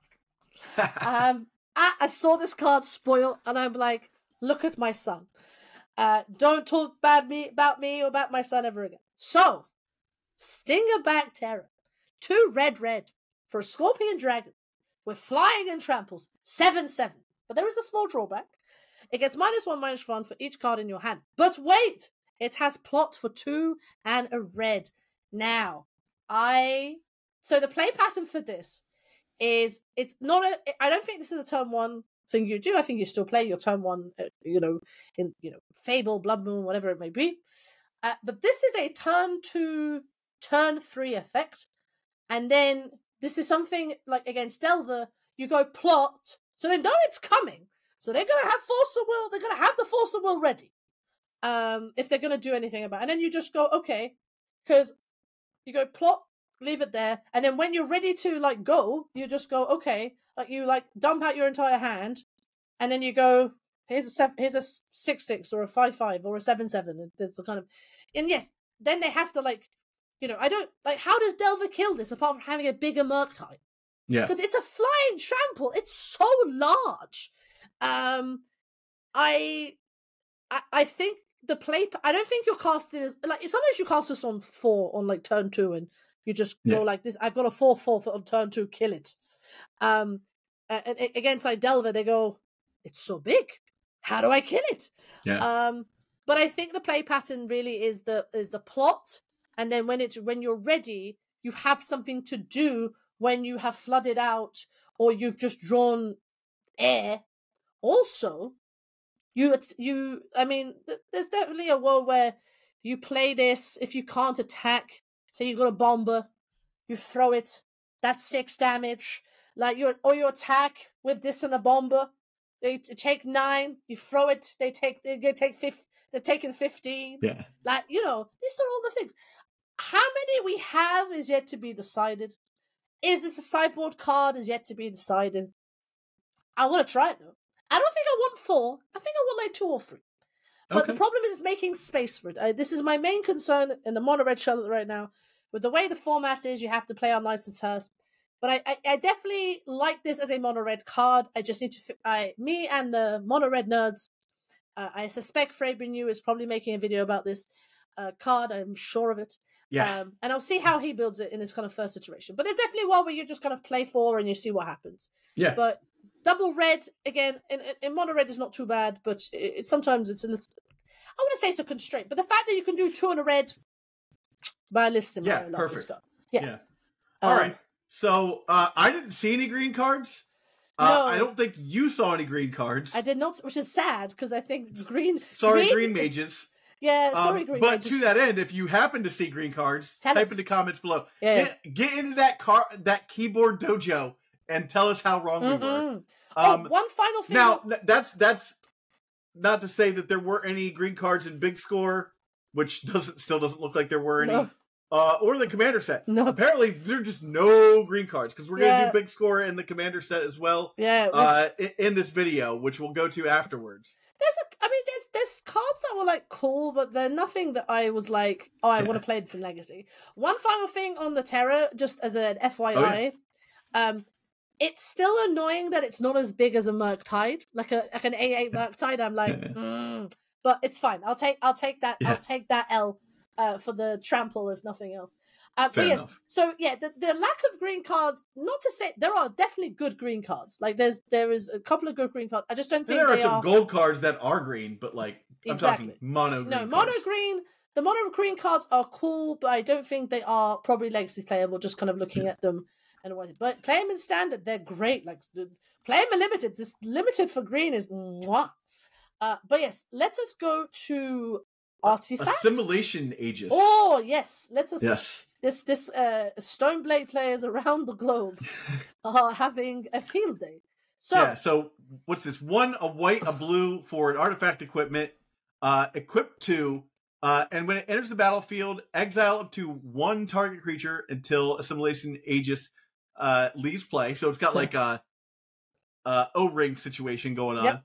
And then whenever it becomes attached to a creature, for as long as that remains tapped to that attached to that creature, that creature becomes a copy of a card exiled with the Assimilation Aegis. So you could be like, boom, I'll kill your guy and take your guy, and basically like my dude is now better. So it becomes a copy. So do you get the ETB? Yes. You do not get the ETB. Okay. You get whatever else it is. Yeah, so if it's like a Scion of Draco, for example, you would get all the text that's on there. No ETBs, which is great if you're going to copy your opponent's Dreadnought, for example. If you get to live in magical Christmas land and you get to copy the best thing on the board. But I think the big thing for this is that Stoneforge Mystic gets it, and it is a blue card, similar to Cryptic Coat, and maybe you want to pitch that to Force of Will. Yeah. I think this is, again, Espadville, Stoneblade players rejoice. Sure. You have an O-ring. I don't even know if they rejoice. They're just like, maybe I want this. Yeah, that's how you have an O-ring. The fact that it can do the creature copy is interesting, but for 5 mana to make your Stoneforge Mystic into something else. I mean, it's a general upgrade to Stoneforge Mystic because a 1/2 Stoneforge Mystic is not where you want to be, right? But the thing is, you want it to like. I mean, I'm trying to think like what good creatures you'd want to copy. Like realistic. I mean, just honestly, if you're attaching it to Stoneforge Mystic, anything else on the board is probably fine, right? Very true. That's a fair. I mean, if you make, I was just saying, a copy of like Orcish Bowmasters is not a good a copy, but like having another Orcish Bowmasters in a deck like with the sort of Espadville version. But I think it's interesting. Again, whether it sees play, it does pitches to Force of Will and it pitches to Solitude. This is not to be like, what's the word I was looking for? Not to be like that's not bad. But yeah, interesting card. Whether it sees play to be decided. All right. So you want to take the next one? Yes. Oh, where is he? I just saw it. Where'd they go? It's down a bit. Down a bit. K, because I can't read. Okay, here we go. So Kellan Joins Up. Right. This is. I saw this card and I was like, wow. So, green, white, blue. Legendary enchantment. Enchantment. It's legend. So you're going to have one on the board. When it enters the battlefield, you may exile a non-land card with mana value 3 or less from your hand. If you do, it becomes blotted. When a legendary creature enters the battlefield under control, put a +1/+1 counter on each creature you control. Now, you've said rhinos, Zach. That's the only place I could see this being like a maybe include if you're just like, this is my, whatever, Violent Outburst 9 through 12. Potentially, I think Bant is such a hard casting because it's definitely a team deck. So for me, the line I actually read is the legendary creature thing. Because there is a deck that I keep seeing in the leagues, which is like a Naya Bant, like there's a bunch of, it's basically green white legends. And it's like Ishamaru, Thalia, like it's like that kind. I've seen it as Abzan mainly, but like the fact that you can just go like legend, can't make your legends ginormous. Yeah. Like that's not like, again, I'm not saying that's good, but I see it in the leagues like more regularly than I care to admit. Yeah. I've never seen a deck like that. Exactly. I haven't been jamming the leagues like I probably should. Exactly. It's, again, when you play at the times we play, it's just Europeans and like the Europeans. Y'all are out there playing lands and stuff. It's just like it's the Europeans and like the Japanese players and everyone else from like Asia or across. Everyone's just getting weird. We're just all having a great time at like 2 in the afternoon. It's an interesting card. Like, again, I don't think it's good. I don't think it's going to have a potentially the home. I think this is, again, more commandery card, but interesting nevertheless. Right, the next one. This one, Lazav, Familiar Stranger. Oh, he's so broody. He looks like do you know what he looks like? He looks like if The Witcher was in the Western. It's, I can see that. Yeah, I was thinking the like gunslinger from the Stephen King books. Yeah. Oh no, that's a better version. My version was well. Yeah, that's definitely 100. Take this one, Zach, because I think this Lazav is interesting. So Lazav is a 1/4 for 1, a blue and a black legendary creature, shapeshifter, of course. And then whenever you commit a crime, put a +1/+1 counter on Lazav, Familiar Stranger. If a creature card was exiled this way, you may have Lazav become a copy of that card until end of turn. This ability triggers only once each turn. This is like Then you may exile sorry. Then you may exile a card from a graveyard. Yeah. So I didn't include that part. So Yeah. after you commit a crime, you can exile a card from a graveyard. Then if you do that, Lazav becomes a copy of that for one turn. This is super memey, and this is all for Lazavnot. And that's kind of where I stop and start with that. Obviously, OG Lazav is a better choice, or not OG Lazav, middle G Lazav. The Multifarious is a better choice. But I just have to always be like, hey, this guy exists. This guy also exists. And Lazavnot could be a thing. Here's yet another. That we need more 12/12s that cost 1 mana and less Lazavs is really what I'm saying. Yeah, I agree. It's interesting that it's exile a card from a graveyard. So it's incidental graveyard hate. But again, in blue-black, you have graveyard hate until the cows come home. So I don't think... you've got better graveyard hate than this, for sure. So I think, a bit memey, but we love Lazav, and we hope the best for him in the future. Now, I'm ready. All right. My beautiful, sexy boy has come out looking buffer than ever. Put a shirt on, Oko. Put a shirt on. There are women here. There's children here. Can you see? Put your pecs away, my friend. Chest out for. He's having the best time. God to see. He's so pale. I mean, he's a fairy. Of course, he's pale. He's so pale. Bro, how? If I was in the Wild West with my shirt off, I would be pale for about 5 minutes, and then would be bright red. He's so pale. That's a short right there. Out of context shorts. I love that. But yes, Oko the Ringleader, our beautiful fairy boy, has come out of the woodwork looking like a Yi and Ha. So, 4 mana. They've realized their lesson. They've cost him at 4 rather than 3. Yeah. Oko the Ringleader, Legendary Planeswalker, Oko. Free loyalty when it starts. Because that's a good thing. At beginning of combat on your turn, Oko the Ringleader becomes a copy of up to 1 target creature you control until end of turn, except he has hexproof. So he has the what Gideon Planeswalkers did this for a while, that they could turn into a creature. Mm-hmm. Or it was a 5/5 indestructible, damage can't be dealt with all the time. Yeah. So this has been something that's done. But the fact that it's got hexproof is pretty good, actually. So he basically can turn into a creature and then go back to being Planeswalker. But +1, draw 2 cards. If you've committed a crime, discard a card. Otherwise, discard 2. So it's faithless looting. If you've committed a crime, it's I can't remember what the effect is, but yeah, that's sort of looting in that respect. -1, create an elk. And then -5 for each other non-land permanent you control, create a token that's a copy of that permanent. This is obviously not as good as Oko Thief of Crowns, few things are. But it does protect itself because it makes an elk. Yeah. It being on 3 loyalty, obviously, I mean, lightning bolt, obviously, whatever. But the fact that it comes down pre-combat, it then becomes a copy of a creature you can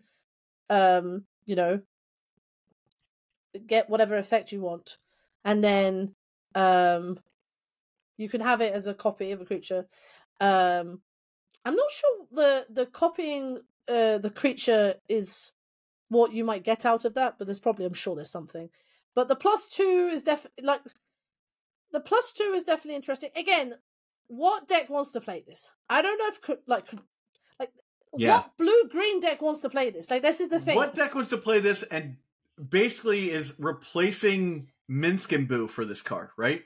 Because you're gonna. Yes. I would rather play Minsk and Boo. Who doesn't? And almost every deck that's playing Minsk and Boo is probably also able to produce green and red mana or blue and green mana.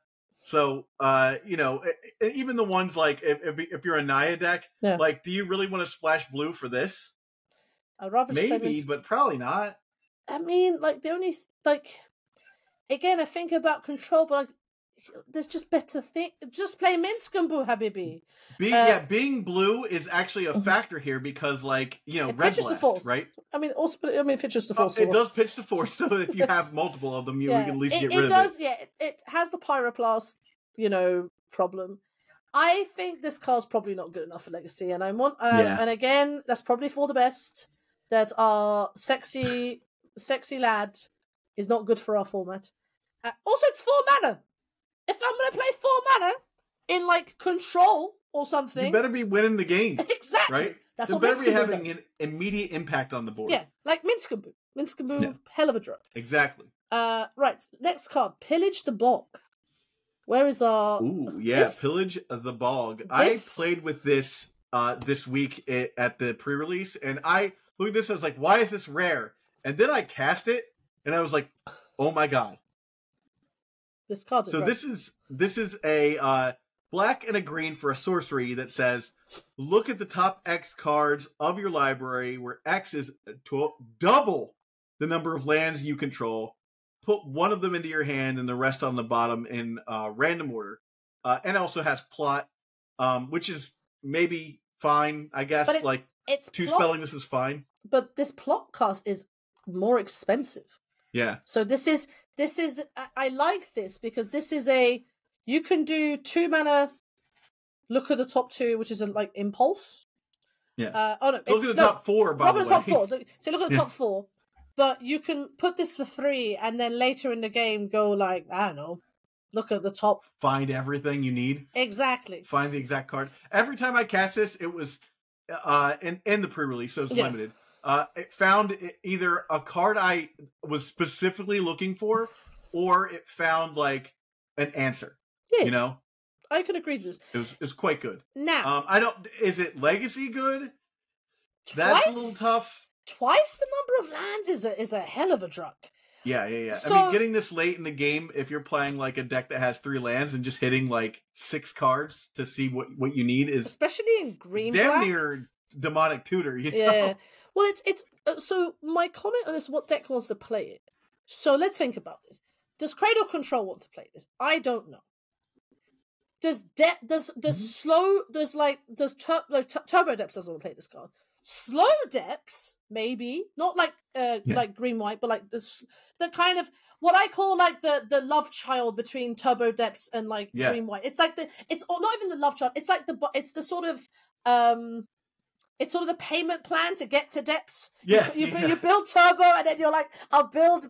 I've got my 1 by you, and it's like building towards Depths. So it's like Slow Depths. Pox, if it's playing green. The other thing I was... So, do you remember, Zach, there was, like, this either green-black scam deck or, like, the green-black, like, Chain of Smog deck. Yeah, I was just saying the Witherbloom Apprentice Chain of Smog deck. Yeah. Which was, like... I can see it being played in that deck, for sure. Because you're just, like, looking for your piece, exactly. Right? And that's where this card excels at, right? Yeah. Like, turn 4, you play your 4th land, you look at 8 cards, you find your Chain of Smog, and you win the game. Yeah. And I think it's going to be in these green black. I'm going to name a deck that hasn't been around in like 8 years. 4-color loam. Yeah. Like, it's like these Strifo pile. Strifo. Oh God, I think Strifo's having a field day if he sees this card. But I think those are where it's going to be interesting. The fact it's green black, I think, is a good constraint, and there's a card later similar to not similar to this, but the fact that it's in colors that aren't like blue is, I think, this is a positive for this. But again, we'll see. I'm interested where this kind of find its home. Yeah. Or the next card. Right. Oh, look at this large. Obviously, he's not even that large, but he can do some pretty degenerate things. Large. He has Erg Raider stats. He does have Erg Raider stats. Live out.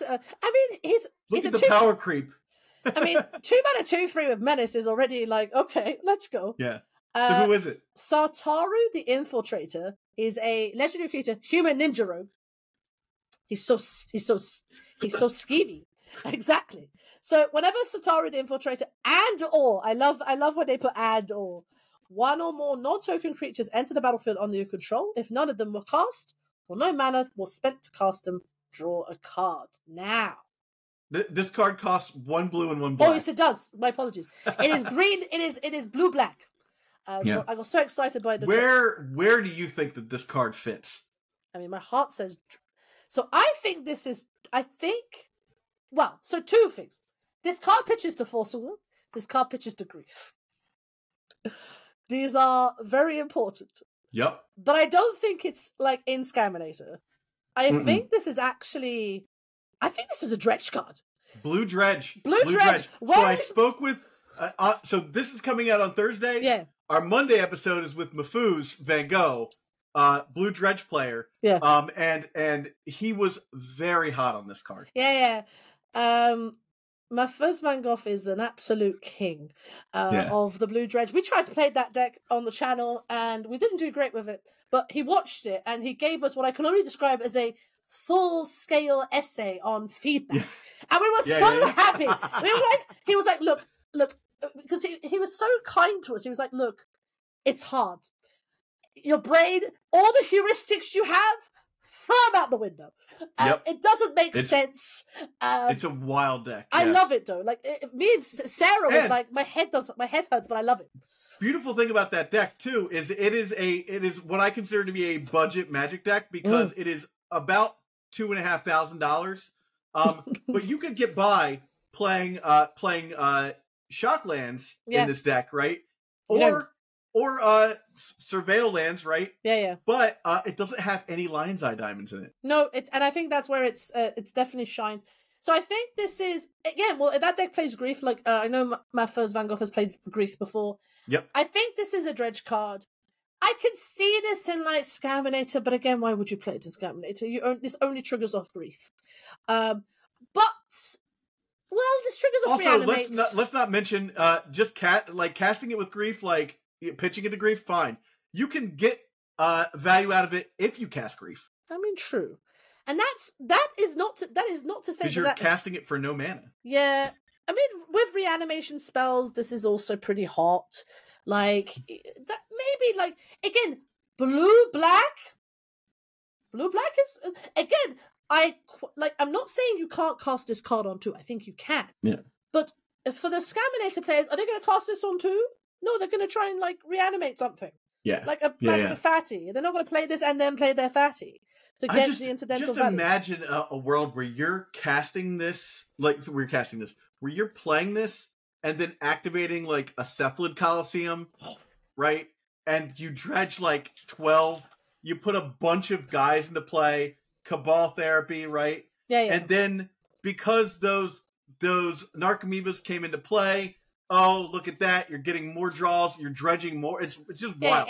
You could just have a turn where you're just like, whoops! I won the game. I'm glad it says non-token because holy baboses! If this said just one or more creature, I would no. This is not okay. And he's playing it with this other card, just to give you a like people that don't know yet, right? Yeah. There's like a Naya legend that like gives the all bears? of your cards. Good bears. The good bears. What is that card? Yeah. It's a good bear. I remember it just being a good bear. It's like here we go. I love that. It's not in there.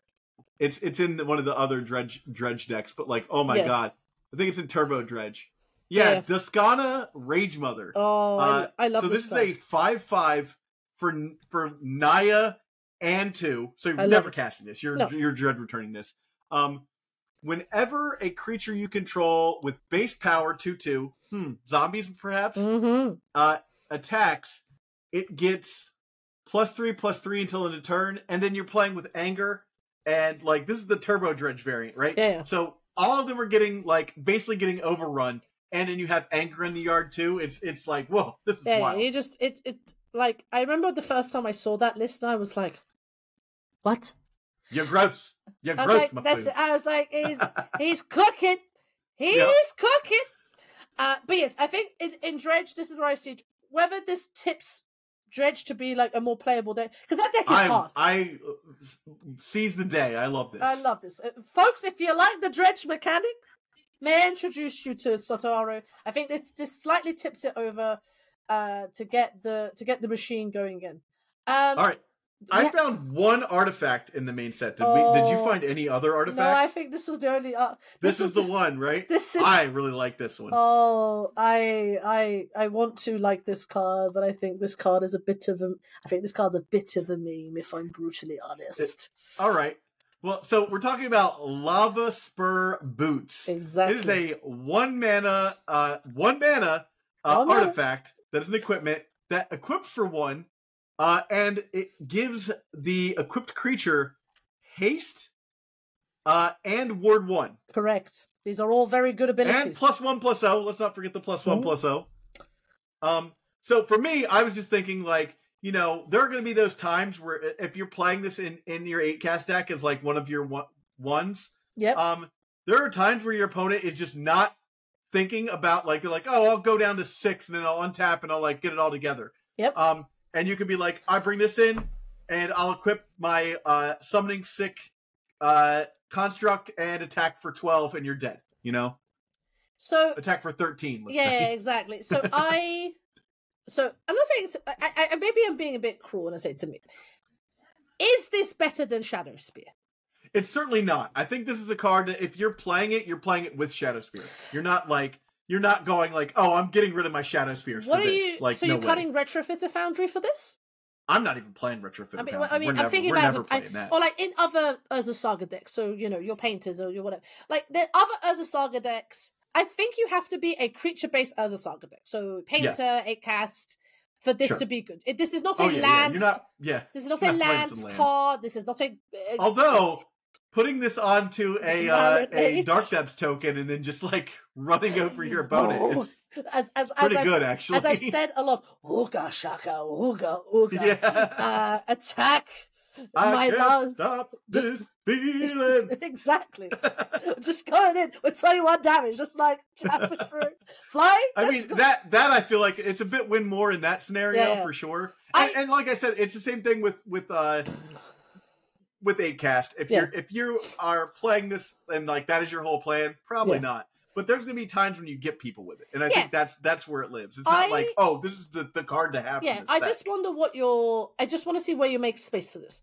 That's going to be the hard part, for sure. Probably the Thoughtcast, or not the Thoughtcast, the Thought Monitor. How many casts are you running now? Can we call this deck 8 Bobble, for God's sakes? Like, it's not an 8-cast anymore. No, I got told it's called Patchwork Stomping now, apparently. That's what you're... Yeah, it is Patchwork Stomping. I like to call it 8 Bobble. Yeah, those are the cards that aren't going anywhere. Your Bobbles are staying. I remember we were playing 8-cast when we were playing 8-cast for the channel. And we, so as some of us, didn't say at the start, but we get people who are specialists as the deck to help us, like, tell us about the deck and a bit more. So it's Swifty Time, who is what we can only describe as the 8-cast god. I was like, what do you call the deck? And he was like, I don't know, Patchwork Stompy, maybe? But I think that, yes, I think this being another as a Saga target is interesting.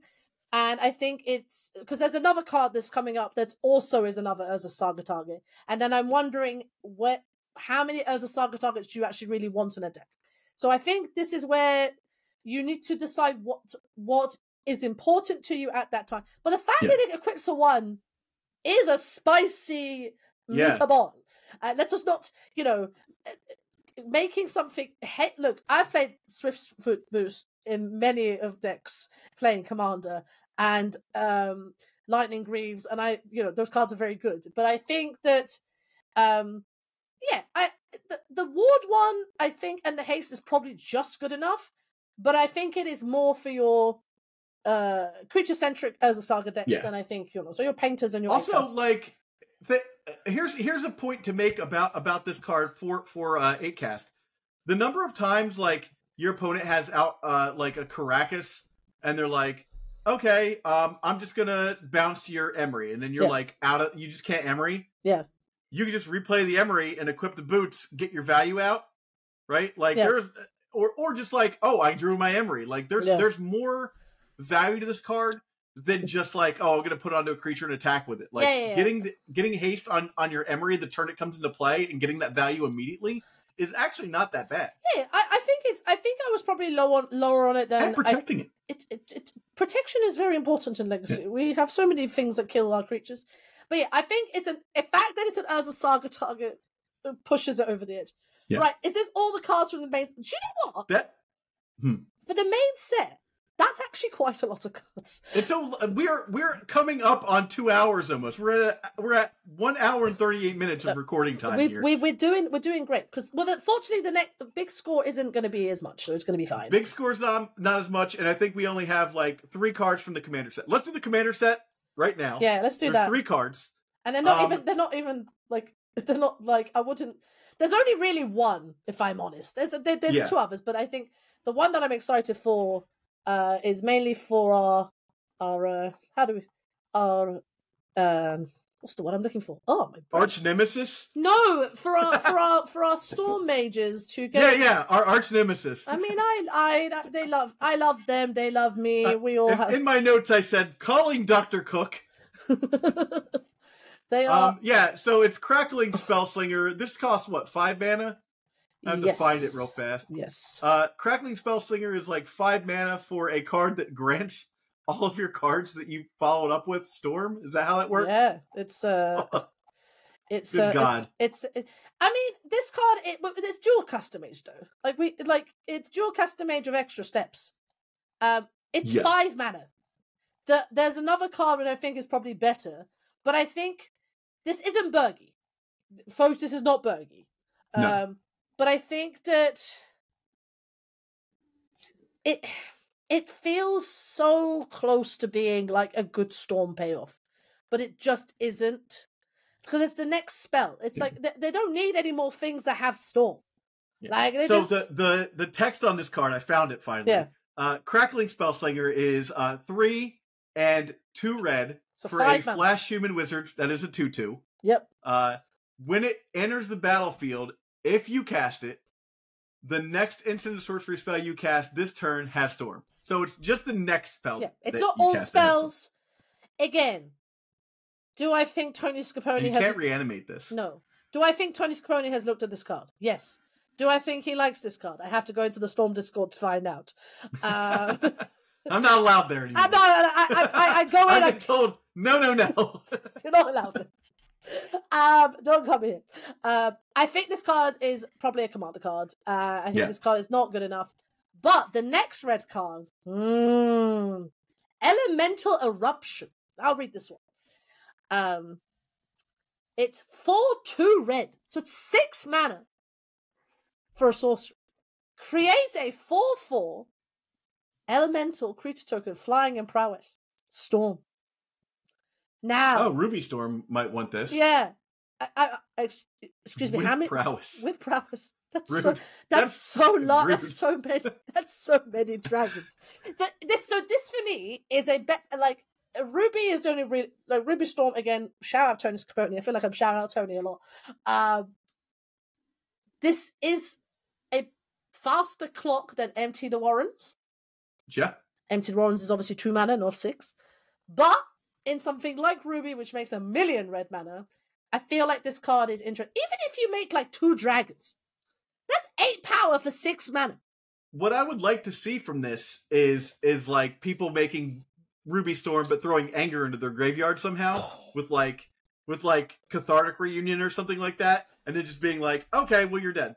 Well, you just put Faithless Suiting and you just put anger in the bin. Or you've got all those cards to make it work, right? Ruby Storm plays lines like that. I mean, just get it. Yeah, there you go. Go throw it all into the sea. So I think again, I am good. I feel like I'm shouting out Tony a lot today. I will definitely. There'll be people cooking in the Storm community with this card, and for them, like I feel like every set you need to give the Storm players something to do. Yep. Let them do this. And yet, so they call it the Storm Scale, but I haven't seen any good infect creatures in a very long time. I mean, also very true. I think that's everything from the Commander set then, yeah? Nope, we've got Dream Thief's Bandana. Oh, we do have... Find Dream Thief's Bandana. Oh. This costs 2 mana. This is why we're talking about it, because it can be cast off Ancient Tomb. It can be. Whenever a creature deals combat damage whenever a equipped creature deals combat damage to a player, look at the top card of your library, then exile it face down for as long as it remains exiled. You may play it, and mana of any kind can be cast to cast that spell. Its equipped cost is 1. I just, 1 and 2 mana artifacts, I always just want to look at real fast when they have interesting abilities, because I'm an 8-cast player, and that is the heuristics that I live by. Like, yeah, I look at this card and I'm like, if you can put, you know what this card could be good in? I just thought about it. Ninjas. This could be a ninjas card. I'm not saying that's good, but it's like ninja adjacent. And it's a bandana. It's kind of ninja adjacent. Exactly. Yeah. Like you put this on a changing outcast. Your like, theme deck. Exactly. You put this on a change. I mean, sometimes you don't have the ninja. Heaven forbid you don't have the ninja. This can still do ninja things. So again, I think it's interesting. The fact it's 2 and not 1, I think is. I think if this is 1 mana to be 2 busted, but 2 mana I think is probably fair. Right. All right. Kind of glad score. there isn't. Kind of glad there isn't that many commander cards for next. No. For once. Yeah. It's good. Yeah, so big score. We're gonna start with Harvester of Mystery. You want to talk about Harvester of Mystery? Now this is a banger of a Magic card, folks. Now this is 3 double black, so already good stats on a Magic card with Menache 5/4. When it enters the battlefield, other creatures get -2/-2 until it's time. So it's a sweeper for all your grey ogres. Very sad. Yep. But wait, there's more. 1 and a red, discard Harvester of Mystery. Target creature gets -2 until until turn. Now. So it's got channel, and the channel is basically like a disfigure. It's uncounterable. Yes. Disfigure. Yeah. It kills a Doffy Voidwalker. It kills a Broadside Bombardiers. It kills Delver's Secret. It kills whatever you... Aethersworn Canonist. Aethersworn Canonist. Stoneforge Mystic. Yeah. I don't know, Flicker Wisp. Whatever you want. Like, it... Uncounterable Disfigure is actually bananas. And it puts itself I'll pay an extra 1 for that. I'll happily pay that. It puts itself in the graveyard. So... What you do with it once it hits the graveyard? Oh, who knows? A reanimated? Spoiler alert. Spoiler alert. Reanimated? No, I don't know. Should we even talk about this? Do people know we're going? This could be a Scaminator card in a sideboard. It's castable in Scaminator. It's castable in mono black. It's just castable in any deck that can support double black. And you're put into the conundrum of, like, let's say you do the thing where you get you grief, scam, grief, right? And are you going to take your opponent's Haunter of Misery if that's happening? Like, you kind of want to, but like, what if they have reanimate? Then you're just getting extra value out of the reanimate. You know, it's a whole thing. I wonder if this is a sideboard card and not like a game 1 card. Because or it is a one-of game 1 card. Yeah. Because I feel like this card goes well into the it is a sweeper that these decks need, because I feel like the decks that overwhelm Scaminator are like goblins, for example, because they just go so wide and they can't do anything. Same with like or even like Cradle. Maybe Cradle not so much, but definitely it's a card that they can cast for 5, and that's relevant. And then they can reanimate it as an option if they want to just figure something. Oh, hello, friend. Look at his little face. Brando has joined the pod. Yes, that's the best part. I like this card. As a fan of Grey Ogres, I'm a bit sad that my mono-black opponents and my blue-black opponents have now a sweeper that they can reanimate. Yeah. And it's a 5/4. It's so big. It's so big. How'd you kill this? And menace. 5/4 menace. Yeah. This is going to be a problem. All right. So now moving on to Simulacrum Synthesizer. Yes. Sizer. Man, having a lisp and saying this one is not okay. So this card, I'm going to get it up for people in... Yeah, so while you're looking for it, it's a 2 and a blue for an artifact. When it enters the battlefield, scry 2. Whenever another artifact with mana value 3 or greater enters the battlefield, create a construct token. The classic construct token rules apply. And there you have it. I think this card is a little bit too slow. Too slow. I think it's a tad too... I agree. Also, mana value 3 or greater. What am I going to... Now I have to play Thought Monitors again. And it's what is it? Just Thought Monitor and Kappa Cannoneer. And maybe you get it off an Emery. No, even it's an artifact, not even creature. Maybe if I play another one off of an Emery, exactly. Then, It's like it's. I think it's cute, and in a situation where we're not playing Legacy, maybe in like Pioneer having this happen, like off of Emery, and then like sacking it constantly and like making big dudes. I just feel like every format's too fast for this. Yeah. This is too slow, which is sad because I think this card's kind of cool. But it's a cool effect. Yeah, it's a very cool effect. All right, on to the gold cards. We've got 2 red cards. Oh, we do have 2 red cards. Yes. Yeah, we'll do the red cards quickly, and I think they are again just good enough. Yeah. Just. All right, we'll do Generous Plunderer. Generous Plunderer. What a where's our large son? So 1 and a red for a 2/2 with Minachi. Already I'm sold. At the beginning of your upkeep, you may create a treasure token. When you do, target opponent creates a tapped treasure token. So you give them mana, but it's on layaway. Whenever it attacks, it deals damage to defending player equal to the number of artifacts they control. Rude. It is a bit rude. Rude. I don't want that. Don't give me that. Don't give me that artifact. But I don't know what deck wants to play it. I don't have maybe if you're I can't afford good cards and I'm playing burn. I mean, sure. I don't know what deck wants it. And the thing, you're giving your opponent mana. This isn't I feel like this feels like a commander card. Which is sad. I agree. But the next one, now let me do this one as well. Because this one, for painter nerds everywhere. 1 and a blue. When it enters the battlefield, it shocks something. Deal 2 damage to any target.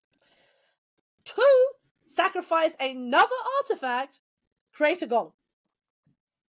Now. Rude. Also rude. What do you mean rude?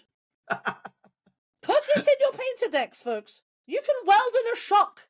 I mean, you have, there was an archer that you also had that you could also do this with.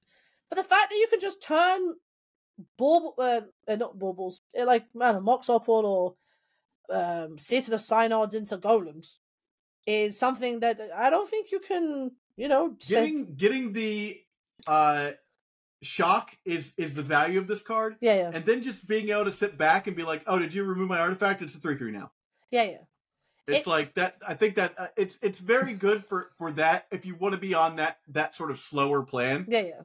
It might be a tad too slow, but I think it's having a weldable shock is kind of interesting. But I feel like there was I don't hate this as just as a thing that you can have in your deck to use with not Goblin Welder. What's the other guy? Engineer. Yeah, using it with Engineer, right? I'll put this in my yard and then get it, Yeah. I there was a channel one that they also that dealt to something like there's an artifact that did that too. Again, interesting. I'll let the painter nerds tell us in the comments if they'll play this or not. Yeah. Right. I think that's all the colours. Yes. We've done all the colours. Oh, gold cards. We need some gold cards. Oh, now. I mean, pest control.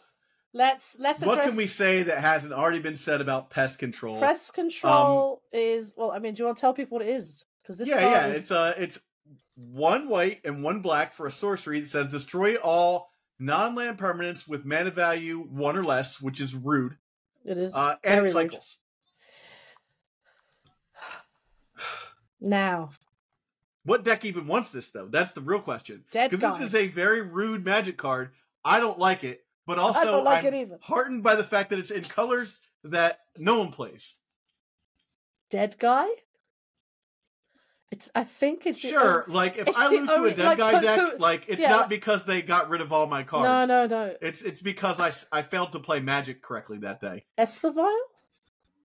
I can see it in an Esper. Again, these are all decks that aren't real decks, right? Well, Marcus Awol will tell you that Esper Flash is a real deck, and because he always top ace a challenge with Sam. This guy's over here. Yeah, well, he busted my butt with it today. Actually, exactly. That he will tell you that deck's a real thing. Yeah. He can cook. It's fine. But I think a deck like that will play it. I think any deck that can support playing this should and probably could play it. Yeah, and it's a sideboard card you can main deck because it's got cycling. Exactly. I feel like you have to probably be in an Esper Shell. I imagine the 5 color control decks are going to try and play this, and then get surprised when they can't have black and white. I am glad this is black and white. I am so glad that this is black white, because you have to work hard for this effect. Because if this effect was one and a black or one and a white, this card would actually be the best card in Legacy, and it wouldn't even be close. It would genuinely, it's good against everything in the format, bar goblins. It doesn't hit beanstalks. Sure, but okay, so it's not good against beans or goblins, but it's good against practically, like, it's good against Delver. Oh no, it's quite good. Yeah. Against and it also just like domes your orc token that your opponent made. You know, there's as a Moon Stompy enthusiast, the fact that this hits my Chalice and my goblins and my goblin tokens. Chalice on 2. I have Chalice. I have Chalice on 1, Chalice on 2. This is that dream. But yeah, the fact, if I think about this from like the Ancient Tomb Club, as are you a fan of the Ancient Tomb? Yeah. We don't want to see this card, because this card. This for you, this is bad. For me, this is. I can mitigate some of this, but like if I go for like an all-out like Goblin Rabble master plan, I make a bunch of goblins. Even in initiative, if I go for like I got like 4 Ferronegus for like 7, and I go woof. And they go 2 mana, get rid of your entire board. And I go, but my things, Dad. Oh, and then by the way, it's bad because I played like, I don't know, a big threat. And then you cycle it. It's like, what? That's not fair. You can then Snapcaster Mage it back. You have to hold this in your hand with shame if you're playing it main deck. But just also, like whatever, you can play this in any deck in the main. Again, but this was Snapcaster Mage? This with Mystic Sanctuary? Yeah. Yeah. All right, let's move on before I get agita thinking about this card. Okay, let's loot the key to everything. He's so cute. I love him. He is cute. So this is it costs a rug. That is a red, a blue, and a green for a legendary creature, Beast Nova, with Ward 1. That is a 1/2. At the beginning of your upkeep, exile the top X cards of your library, where X is the number of card types among the other non-land permanents you control. You may play those cards this turn.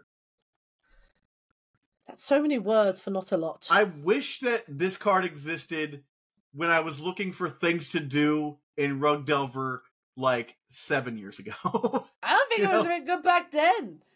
I would have played this. I would have played this in Rug Delver like 7. It just draws an extra card every turn, and it's got Ward, so it would have felt a little bit like Leovold, in that respect. Yeah, but it's a 1/2 with Ward. I mean, he's so cute. I love him, but 1/2 with Ward 1, like that make like. Also, the problem with this this effect in a blue shell is that you have cantrips. That means you have to. You're again telegraphing your plays, right? You have to play your brainstorms when they happen, right? You have to play your potters when they happen. A daze comes up and you're like, I can't use this. Forcible comes up, I can't use this, right? So I think obviously not widely playable. I don't even think this is a card that Green Sun Zenith once. No. But it's an interesting effect, and I thought it's at least worth talking about. I think this is worse a Question Druid. And I know this. I love him. I agree. This is worse a Question Druid. Yes, by a mile. By an absolute mile. I just also realized with the previous card, it kills. I think I said it killed everything in Delver that anyone cares about. Right, let's go on to our artifacts. We've got 3 artifacts. These are all of varying levels of good quality for Legacy. Yes. All right, let's address the elephant in the room. Let's address this 1-mana equipment. We must. Folks, this is not, I repeat, this is not Umezawa's GT. Everyone calm down. Everyone take a step back. Have a cup of tea. I'm British. Have tea. It's very good for you. This is not Umezawa's Jita. You're going to put milk in your tea, though, aren't you? Yes, of course I'm going to put milk in my tea. What's fine? It's mad. It's just like no milk in my tea. The only time I don't have milk in my tea is I've got 2 sugars in it because I've run out of milk. Drink your PG tips and let's talk about Lost Jite. Exactly. I love it. Right. Let me read Lost Jite. 1 banner. Legendary artifact equipment. When it equipped creature deals combat damage. Don't play just combat damage. Put a charge counter on Lost Jite. Remove a charge counter for Lost Jite. Choose 1. Untap target land. Target creature can't block this turn. Put a +1/+1 counter on equipped creature. Again. I would have been so much more hype about this card if Pip-Boy didn't come out like a couple of weeks ago. Yeah. That untap a land, that would have been interesting if there wasn't a card that just untapped 2 lands. And I think it's when it attacks, right? Yeah, exactly. Yeah. And that's kind of where I stop and start with this card. Yeah. Because Pip-Boy does all that, and for 1 extra mana? Yeah. If you, again, the block can't block this turn. It's like you're already attacking. You have this on a first striker, and it's like, you can't block it. The reason why Umezawa's Jite is a genuinely busted card because it killed your opponent because you put 2 counters on it or +2/+2, or it killed their creature. That's why Umezawa's Jite is a busted Magic card. Let me make a prediction. In Modern Horizons 3, you will find Found Jite. It will cost 3 mana. And it will put 3 charge counters, and the abilities will be busted. Yeah, 100%.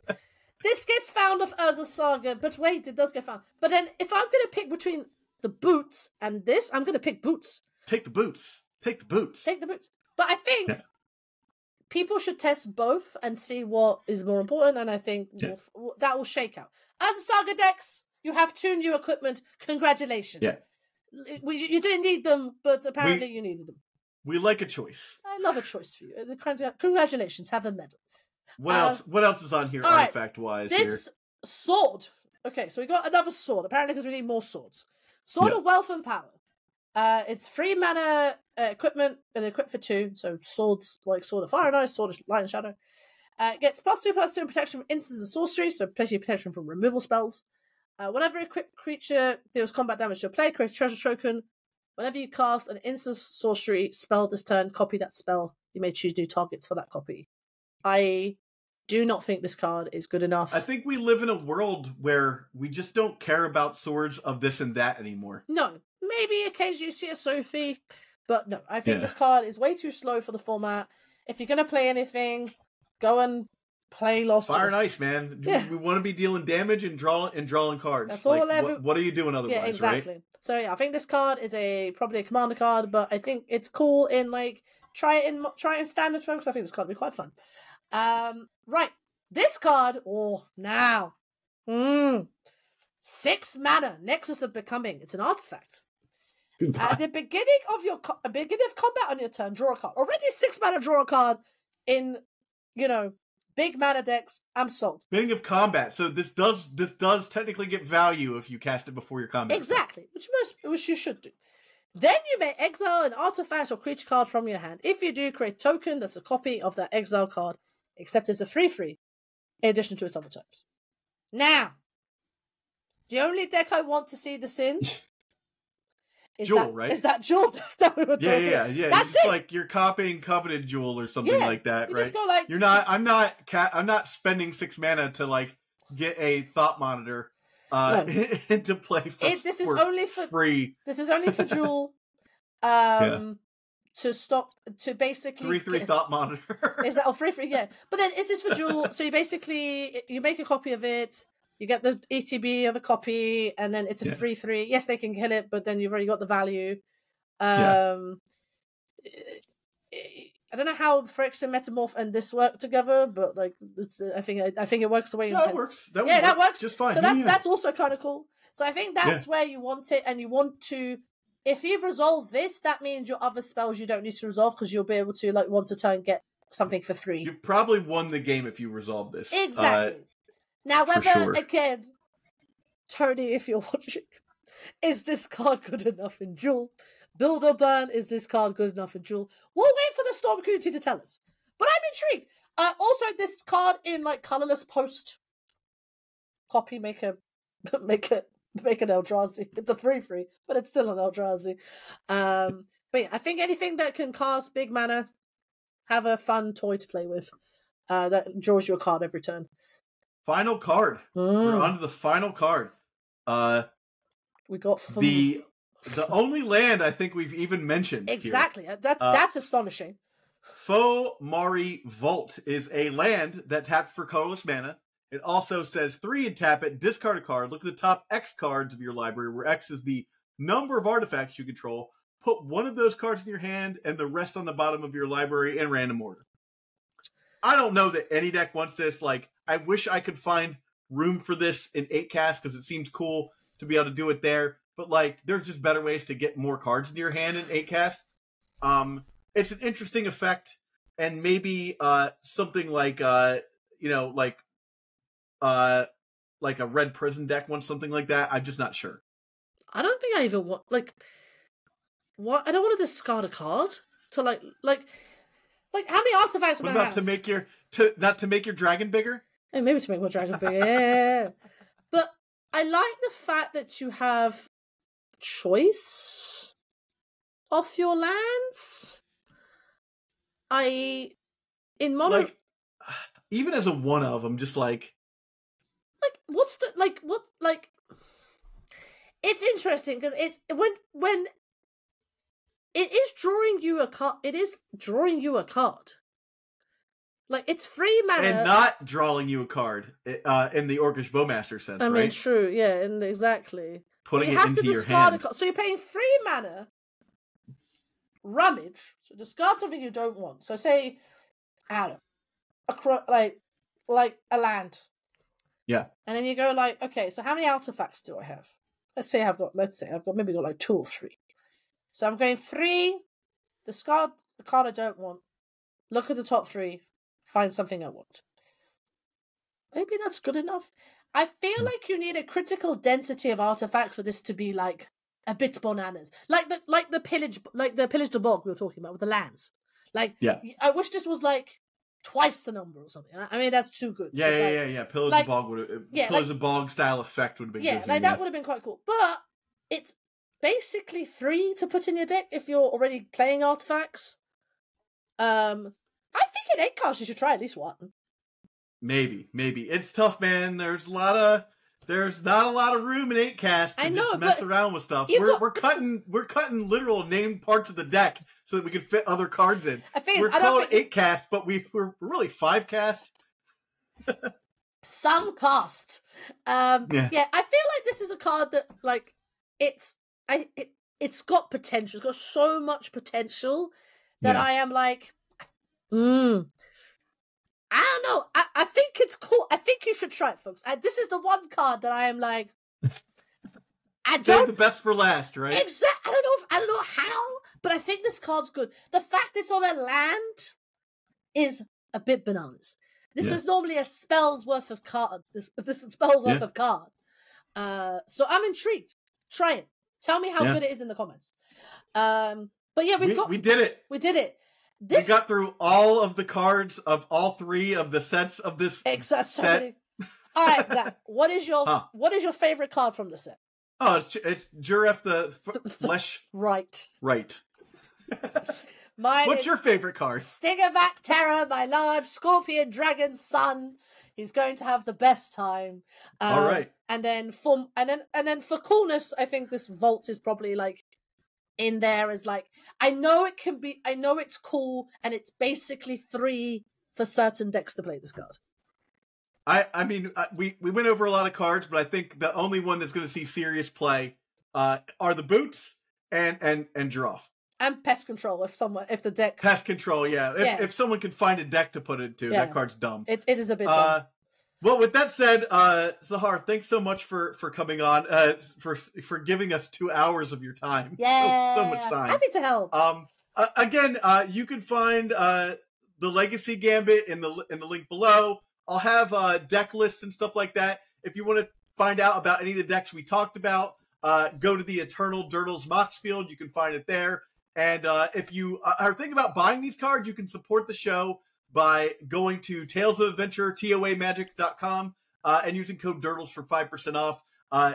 In doing so, you help to remind them that they should be hooking us up with. They are great. They are great. Every time I look at them from like across the pond, I'm like, you have so much cool stuff. Let me buy your cool stuff. But yeah, no, please come and follow us. We'll have a good time. Yeah. Get in there, get in the comments, check the Discord out. If you can support us on Patreon, that would be lovely as well. With that said, thank you everybody for watching and have a great day. Thanks so much. Bye guys!